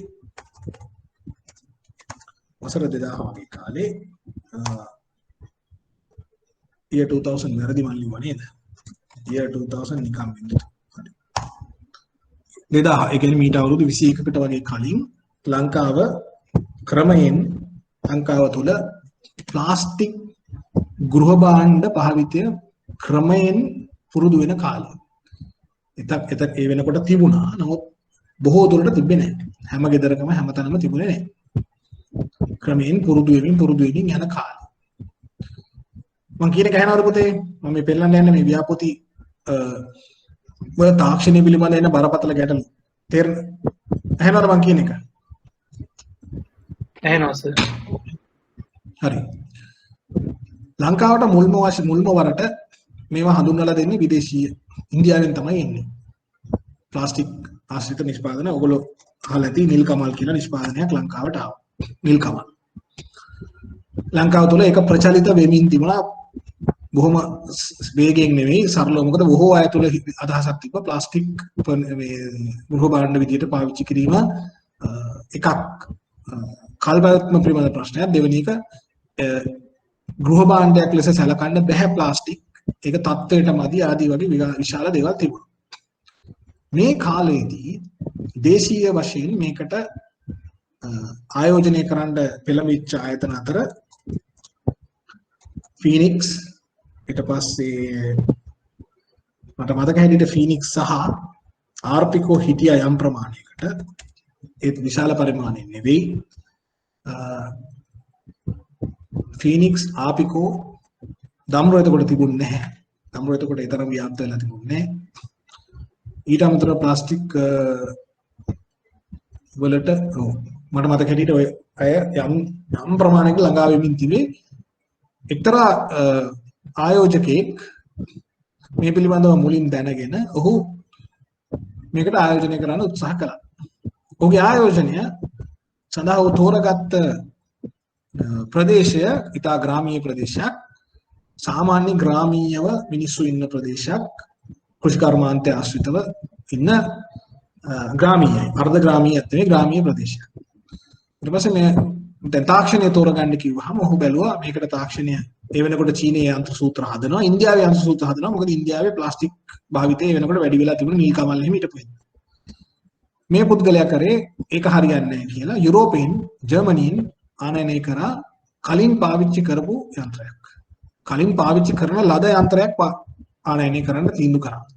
ඒ යන්ත්‍රය හදලා තියෙන යුරෝපීයන තත්ත්වයන් වලට. යුරෝපීය රටවල් වල තියෙන උෂ්ණත්වයට, ඒ රටවල් වල තියෙන පරිසර තත්ත්වයන්ට සහ ඒ රටවල තියෙන බලශක්තිය අවශ්‍යතාවය හැටියට. මේ යන්ත්‍රය ලංකාවට ආනයනය කරන්න ගියාම මේ යන්ත්‍රය එන්න ඕන ඩුබායි වරාය හරහා. මේ යන්ත්‍රය ආනයනය කරන්න මොහු වෙළඳපොළ මේ ශක්තිතා ඔක්කොම දැක්කා කියලා බැංකුවේ මූල්‍ය එහෙම අරගෙන බැංකුවෙන් ණයවර ලිපියක් ඉල්ලගෙන ආනයනය කරන්න හැදුවා. මේක ගෙනලා දැම්ම මේ ණයවර ලිපිය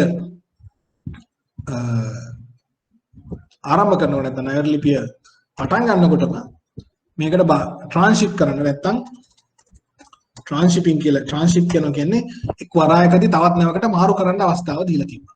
නොදැනුවත්කම වෙන්න ඇති. කොහොම හරි ඒ නිසා මේ යන්ත්‍රය ගෙනල්ලා ඩුබායි වල වරායේ ගොඩ බාලා ඊට පස්සේ තමයි වෙනත් නැවකට පටවන්නේ ලංකාවට එන්නේ. දින කිහිපයක් මේක ඩුබායි වරායේ තියෙනකොට ඩුබායි වල පරිසර උෂ්ණත්වය සාමාන්‍ය සෙන්ටිග්‍රේඩ් අංශක 40ක් විතර වෙනවා. හරිද? යුරෝපයේ උෂ්ණත්වය සාමාන්‍ය සෙන්ටිග්‍රේඩ් අංශක 16යි 17යි. පරිසර උෂ්ණත්වය සෙන්ටිග්‍රේඩ් අංශක 40ට විතර තියෙනකොට මේක වරායේ ගොඩ බාලා තියෙනකොට මේක තියෙන්නේ කන්ටේනර් එකක් ඇතුලේ. කන්ටේනර් එක රත් වෙලා කන්ටේනර් එක ඇතුලේ උෂ්ණත්වය සෙන්ටිග්‍රේඩ් අංශක 80කට විතර 60කට 80කට ලං වෙනවා. එතකොට වෙන්නේ මේ යන්ත්‍රයේ ඇතුලේ තිබිච්ච මදර් බෝඩ් එක නැත්තම් කන්ට්‍රෝල් බෝඩ් එක සම්පූර්ණයෙන් උණු වෙලා වැක්කිරලා තිබුණා. ඒක දන්නේ නැහැ කවුරුත්. ඊට පස්සේ කොහොම හරි යන්ත්‍රය කොළඹට වරායට එනවා. කොළඹ වරායට ගෙනල්ලා මේක ප්‍රවාහනය කරන්න ගන්නකොට කොළඹ වරායේදී ප්‍රවාහනය කරන්න බෑ. මොකද මේ යන්ත්‍රය ඔස ගෙනියන්න තරම් විශාල වාහනයක්. මොකද ඒක අතිශාල බරක් තියෙනවා. ඊට පස්සේ ඒකට ගැලපෙන වාහනයක් හොයාගෙන කොළඹ සිට අදාළ ප්‍රදේශයට ගෙනියනකොට ඉතා විශාල පිරිවැයක් දරන්න වෙනවා මේ ප්‍රවාහනයට. ඊට පස්සේ ප්‍රවාහනය කරලා කර්මාන්ත මම අර භූමිය ගැන කියන්නේ භූමිය තියෙන තැන ගෙනාවට පස්සේ ඒ භූමිය තියෙන්නේ මාර්ගයේ සිට යම් කිසියම් ආනතියකට උඩින් පොඩ්ඩක් ආනතියට ඉහළට ගමන් කරාට පස්සේ වැඩි දුරක් නෙවෙයි මීටර් 300ක් විතර යන්න ඕනේ. හැබැයි කන්දක් උඩට මේ යන්ත්‍රය එතනින් උඩට ඇදගෙන යන්න බැහැ. මොකද ඒ දුර යන්න අදින්න බෑ මැෂින් එක. ඊට පස්සේ ඒ වෙනුවෙන්ම විශේෂ වියදමක් කරලා අර විශාල අර ඇදගෙන යන ක්‍රේන් ගෙනල්ලා මේ යන්ත්‍රය එතෙන්ට අදිනවා. ඇදගෙන ගිහිල්ලා යන්ත්‍රය ස්ථාපනය කරනවා. කොහොම හරි යන්තම් කර්මාන්තශාලාවක් එකක් හදලා ඇතුළේ ස්ථාපනය කරාට පස්සේ තමයි දන්නේ යන්ත්‍රයේ ප්‍රධාන පාලක පුවරුව දිය වෙලා ගුණ වෙලා ගිහින්. ඊට පස්සේ ඒක රිපෙයාර් කරන්න ලංකාවේ කවුරුත් නැහැ. ඒක අලුතෙන් කරන්න කවුරුත් දන්නෙත් නැහැ. ඒ නිසා ජර්මනියෙන්ම ගෙන්නන්න වෙනවා ඒක හදන්න. ජර්මනියෙන් අලුතෙන්ම ඒ සඳහා එකක් හදාගෙන එන්න ඕනේ ඊට පස්සේ. ඊට පස්සේ ඒකට යම් කාලයක් ගත වෙනවා. හොඳයි දැන් ඒකත් හදාගත්තට පස්සේ හදාගන්න හදනකොට යන්ත්‍රයට අවශ්‍යයි 3 phase electricity නැත්නම් තෙකලා විදුලිය ඕන. තෙකලා විදුලිය ගන්න පුළුවන්. හැබැයි ගන්න වෙන්නේ යම් ප්‍රධාන මාර්ගයේ සිට කුඹුරු ඉඩම් කීපයක් උඩින්. කුඹුරු ඉඩම් අයිතිකාරය උසාවියට ගිහිල්ලා වාරණ නියෝගයක් ගන්නවා. තමන්ගේ ඉඩම උඩින් මේ විදිහේ විදුලි වරහන් අදිනවට විරුද්ධව. උසාවිය තීන්දුව කරනවා ඌ ඒක සාධාරණ තීන්දුවක්, සාධාරණ ඉල්ලීමක්. ඒ නිසා ඒක දෙන්න බෑ කියලා. ඒ නිසා අන්තිම ළඟම තියෙන ට්‍රාන්ස්ෆෝමර් එකේ ඉඳලා විදුලිය ගෙනෙන්න වෙනවා වෙනත් මාර්ගයකින් අතිවිශාල වියදමක් කරලා සාමාන්‍ය මීටර 200කින් ගන්න දිවිච්ච එක කිලෝමීටරයක් වගේ දුරකින් ගන්න වෙනවා දැන්. එතනින් වැඩේ ඉවර වෙන්නේ ඊට පස්සේ ගමේ මිනිස්සු විරෝධතාවය පළ කරනවා. තමන්ගේ ප්‍රදේශයේ විදුලි සැපයුම වේගයෙන් ඉහළ පහළ යනවා නැත්නම් බාධා වෙනවා මේ යන්ත්‍ර ක්‍රියාත්මක වෙනකොට කියන. ඒ අනුව මේ පුද්ගලයාට සිද්ධ වෙනවා තමන්ගේම කියලා ට්‍රාන්ස්ෆෝමර් එකක් හයි කරගන්න. ඒකට තව විශාල වියදමක් යනවා. කොහොම හරි කරලා යන්ත්‍රය ගෙනල්ලා මෙතන නවත්තලා යන්ත්‍රය නිෂ්පාදනය කරන්න කලින් පූර්ව නිෂ්පාදනය කරන්න නැත්නම් ටෙස්ට් කරන්න බලනකොට යන්ත්‍රය වේගයෙන් රත් වෙනවා. මොකද හේතුව ඒක යුරෝපියන් තත්ත්වයට හදලා තියෙන එකක්. යුරෝපයේ පරිසර උෂ්ණත්වය අඩු නිසා ඒ රත් වෙන එක අඩු වෙනවා. නමුත් ලංකාවේ පරිසර උෂ්ණත්වය අපි මේ ඝර්මකලාපීය රටක් නිසා අපි සමකයට ආසන්න රටක් නිසා අපේ උෂ්ණත්වය වැඩි. යන්ත්‍රය රත් වෙනවා. ඊට පස්සේ යන්ත්‍රය සිසිල් කරන්න වෙනමම සිසිල් කරන පද්ධතියක් හදන්න වෙනවා. ඒකට ජලය ඕන වෙනවා සෑහෙන. මොකද ජලය යන්ත්‍රය හරහා යවලා ඒ රත් වෙන ජලය වෙන කරගෙන ඒ රත් වෙන ජලය අයින් කරමින් ආයෙ සීතල ජලය දමින් ඕක කරන්න ඕන. මේ සඳහා ඊට පස්සේ ලිඳක් හදලා ඒ වෙනුවෙන්ම ලිඳක් හදලා වතුර හදලා අරගෙන රත් වුණු ජලය නිකුත් එළියට දානවා සාමාන්‍ය පාරේ තියෙන කාණුවට. ඊට පස්සේ ඒකට විශාල චෝදනාවක් එනවා. මොකද රත් වෙච්ච ජලය ඊට පස්සේ සාමාන්‍ය ජල පහන පද්ධති වලින් ගිහිල්ලා කුඹුරු වලට එකතු වෙනවා. මේ වගේ ගර්රපතල ගැටලු ගොඩක් ඇති වෙනවා. ඊට පස්සේ මේ ප්‍රශ්න ඔක්කොටම විසඳුම් හොයාගෙන මාස ගණනක් ප්‍රමාද වෙලා නිෂ්පාදනයට වෙනකොට නිෂ්පාදනය කරන්න ප්ලාස්ටික් පුටු නිෂ්පාදනය කරන්න නම් ප්ලාස්ටික් පුටුවට අච්චුවක් ඕනේ. ඒක අච්චුවක් ඒ කාලේ හැටියට 2000 වගේ වකවානුවේ රුපියල් ලක්ෂ 5ක් විතර වෙනවා. ඒක ඉන්දියාවේ නිෂ්පාදනය කරලා ගේනවා. ඒවා ගෙනාවට පස්සේ ඔහු ගේන්නේ ප්ලාස්ටික් පුටු කීපයකට තමයි අච්චු හදාගෙන ඉන්නේ. ගෙනලා ලංකාවේ නිෂ්පාදනය කරන්න පටන් ගත්තාම මේකට කියන්නේ ඉන්ජෙක්ෂන් මෝල්ඩින් ක්‍රමය කියලා. අර ප්ලාස්ටික් දිය කරලා වේගයෙන් විදිනවා අච්චුවක් ඇතුළට. ඒ අච්චුව තුල ප්ලාස්ටික් පුටුවක් ආකාරයට හැඩය හැදෙන විදිහට මේක ගෙනාවට පස්සේ නිෂ්පාදනය කළ එළියට ගන්නකොට පුටු වල ගුණාත්මය හරියන්නේ නැහැ. මොකද ඒ පිළිබඳ පුහුණු වෙච්ච ශ්‍රමය නැහැ. හරිද? දැන් පුටුව හැදිලා එළියට එනකොට එක තැන්වල ප්ලාස්ටික් හරියට වැදිලා නැහැ. ඒ නිසා පුටුව හරියට නිර්මාණය වෙලා නැහැ. කැඩිලා තැන් වලින් ඇදපළුදු. ඊට පස්සේ ඔක්කොම විනාශ කරන්න වෙනවා. කුඩු කරලා විසි කරන්න වෙනවා. කොහොමද මේ විදිහට විශාල පරිශ්‍රමයක් දැන් මේක කර්මාන්තයේ ඇස්සේ වැඩ කරනකොට ඒ යන්ත්‍රයේ කම්පණයනේ අසල ඒ ප්‍රදේශයේ ළඟපාත තියෙන ගෙවල් වලට දැනෙන්න ගන්නවා. මොකද යන්ත්‍රයේ වේගයෙන් කම්පණය වෙනවා. ඒ කම්පණය දැනෙන්න ගන්නවා ගෙවල්. ඊට පස්සේ ඒවටත් වෙනස් වලින් විරෝධය එල්ලෙනවා. සමහර ගෙවල් වල බිත්ති පුපුරලා අර එහෙම ප්‍රශ්න එනවා. මේ සේරම ප්‍රශ්න ටික හදාගන්න. කලින් මේ පිළිබඳ කිසි දෙයක් හොයන්න නැතුව මේ කරපු ආයෝජනයේ මේ ප්‍රශ්න වලට ඊට පස්සේ බැංකුවට සිද්ධ වෙනවා ණයවර ලිපි වලට ගෙවන්න, තව මුදල් සපයන්න, එහෙම වෙලා විශාල ණය ප්‍රමාණයක් හැදිලා අවසානයේ නිෂ්පාදනය ළඟා කරගෙන වෙළඳපොළට ඉදිරිපත් වෙන්න හදනකොට වෙනත් ව්‍යාපාර ගණනාවක් ප්ලාස්ටික් ගෘහභාණ්ඩ නිෂ්පාදනය කළා වෙළඳපොළට ඇවිල්ලා ඒ අය තමන්ගේ අලෙවිකරණ කටයුතු පටන් අරන් ඉවරයි. ප්‍රවර්ධනය කරලා ඉවරයි. ඊට පස්සේ මෙයාට පුටුවක් හැදුවත් විකුණන්න වෙළඳපොළක් නැහැ. මොකද එයාගේ වෙළඳ නාමයක්වත් මිනිස්සු දන්නේ නැහැ. ඊට පස්සේ මේ මුළු යන්ත්‍රයම අවසානයේ ඇත්තටම සිද්ධ වුණේ යන්ත්‍රයේ පරණ යකඩ වලට විකුණලා දාපු එක. ව්‍යාපාරිකයා මුළු මනින්ම බංකොලොත් වෙලා බැංකුවටත් විශාල අලාභයක් සිද්ධ වෙලා ඒ කියන්නේ ණය මුදල නොගෙවි අවසානයේ සුරකුම් විදිහට තිබිච්ච ඉඩකඩම් ඒවටත් විරුද්ධව ඊට පස්සේ නඩු මාර්ග වලට ගියා. ඉඩකඩම් වලට තියෙන සමාහිතිය තියෙන පුද්ගලයන් විසින් එහෙම වෙලා අවසානයේ විශාල කලබගෑනියක් වෙලා තමයි අවසන් වුනේ. කොහොමද තවත් අවුරුදු 12කට විතර පස්සේ තමයි මම හිතන්නේ මේ කටයුතු ඉවර වුනේ. ඒකෙන් පේන්නේ මොකක්ද? මම මේ කියන්න උත්සාහ කළා මේ ප්‍රායෝගිකව මම පුද්ගලිකවම දැකපු ව්‍යාපෘතියක් කියලා. තාක්ෂණය නිසියාකාරව හඳුනා නොගෙන වෙළඳපොළ අවස්ථා තිබියදී වුණත් වෙළඳපොළ තුරට ඉදිරිපත් වීමෙන් බරපතල ගැටලු වලට ලක් වෙන්න පුළුවන්.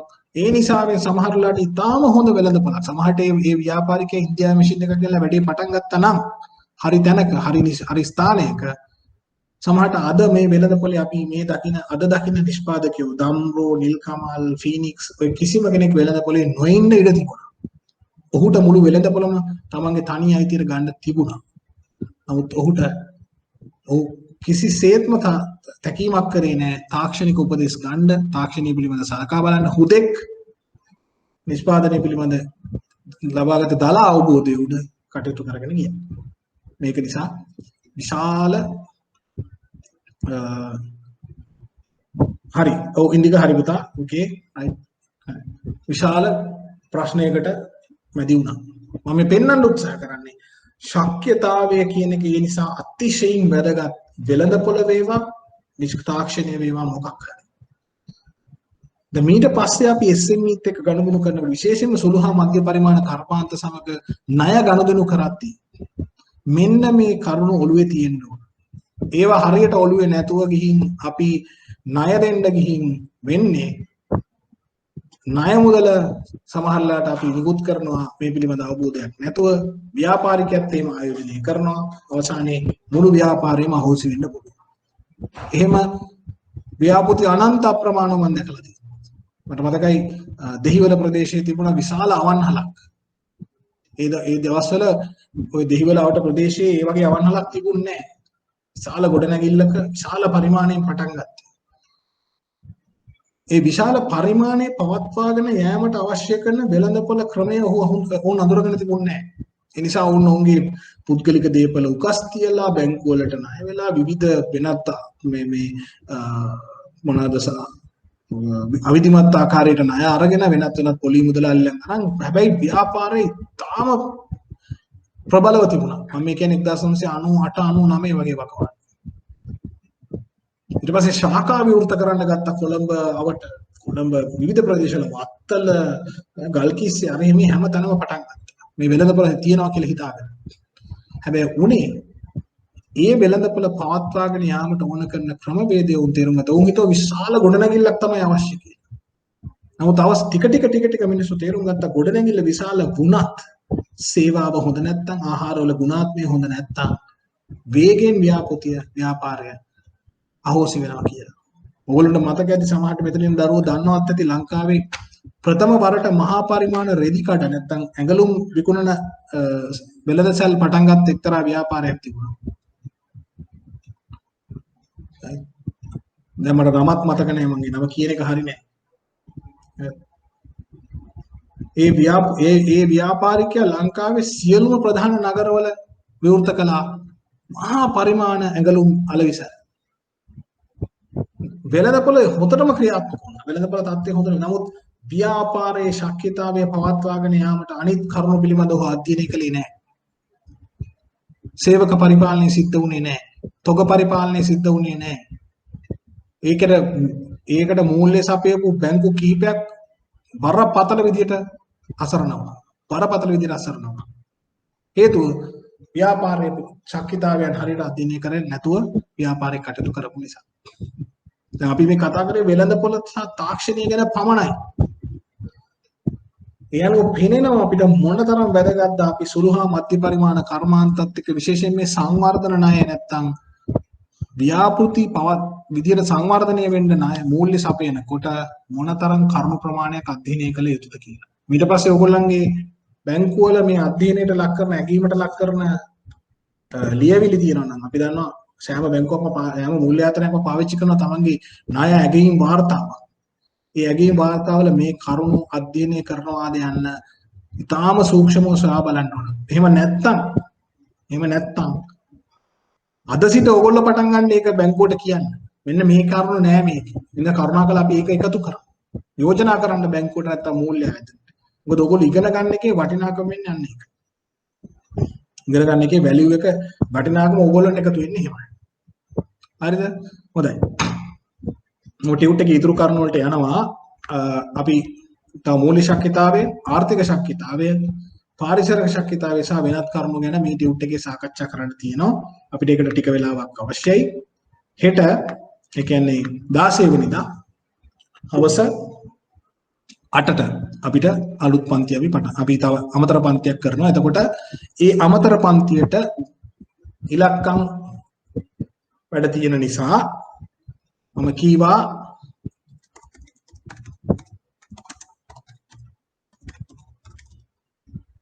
scientific calculator එකක් අරන් ඉන්න කියලා. හැමෝම දන්නවා මොකද්ද ඔය කියන්නේ කියලා. කවුරුයි දන්නේ නැති දරුවෙක් ඉන්නවා නම් අහන්න මොකද්ද scientific calculator කියන්නේ කියලා. ඔෆිස් එකේ වැඩ කරන එක නෙවෙයි. ඔෆිස් එකේ වැඩ කරන්න දෙන calculator එක ඒක scientific calculator එකක් නෙවෙයි. සාමාන්‍යයෙන් දෙන්නේ ඒගොල්ලෝ දෙන්නේ නිකන් අංක ටික ඔබන කරගෙන යන්ත්‍රයක් පමණයි. මොබයිල් ෆෝන් එකෙන් දැනට කරන්න වෙන්න පුළුවන් ඕගොල්ලන්ට එකක් හොයාගන්නකම් එහෙම මම බලපෑම් කරන්නේ නැහැ. එකක් තියාගන්න. හැබැයි විභාගයට යන නිසා මොබයිල් ෆෝන් එකකින් කරන්න බැරි වෙන විදිය නැවත මම මතක් කරනවා. හොඳයි. අද මෙතෙක් සාකච්ඡා කරපු කරුණු සම්බන්ධයෙන් මොනවා හරි දැනගන්න තියෙනවද පුතේ? මෙතෙක් සාකච්ඡා කරපු කරුණු සම්බන්ධයෙන්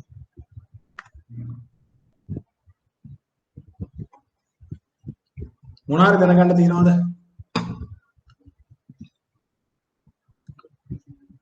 හොඳයි. එහෙනම් ලබන අපි මම දන්නවා ඔයගොල්ලන්ට ප්‍රශ්න මතුවෙන්න පුළුවන්. ප්‍රශ්න තියෙනවා නම් ඒවා අපි සාකච්ඡා කරමු. ලබන අපි හෙට හම්බ වෙනවා. ඊට පස්සේ ආයෙත් නැවත ඉරිදා හම්බ වෙනවා. ඊට පස්සේ අපි හම්බ වෙන අමතර දවස් වෙන්නේ 16 24 30 සහ සැප්තැම්බර් 7. මේ දවස්වල රාත්‍රී 8 සිට 10 දක්වා පන්තිය පැවැත්වෙනවා. ඒ පන්ති 4 නම් මිස් කරන්න එපා. මොකද ඒකෙදි ගණන් ටික මං හදනවා. හරිද? එතකොට විභාගයට ලකුණු 20ක ප්‍රශ්න ටිකක් මං උදව් කරනවා. ලකුණු 20 ප්‍රශ්න දෙකක්, එකක් නෙවෙයි දෙකක්. ලකුණු 40ක්. ඒකට පන්ති ටික මිස් කරන්න එපා.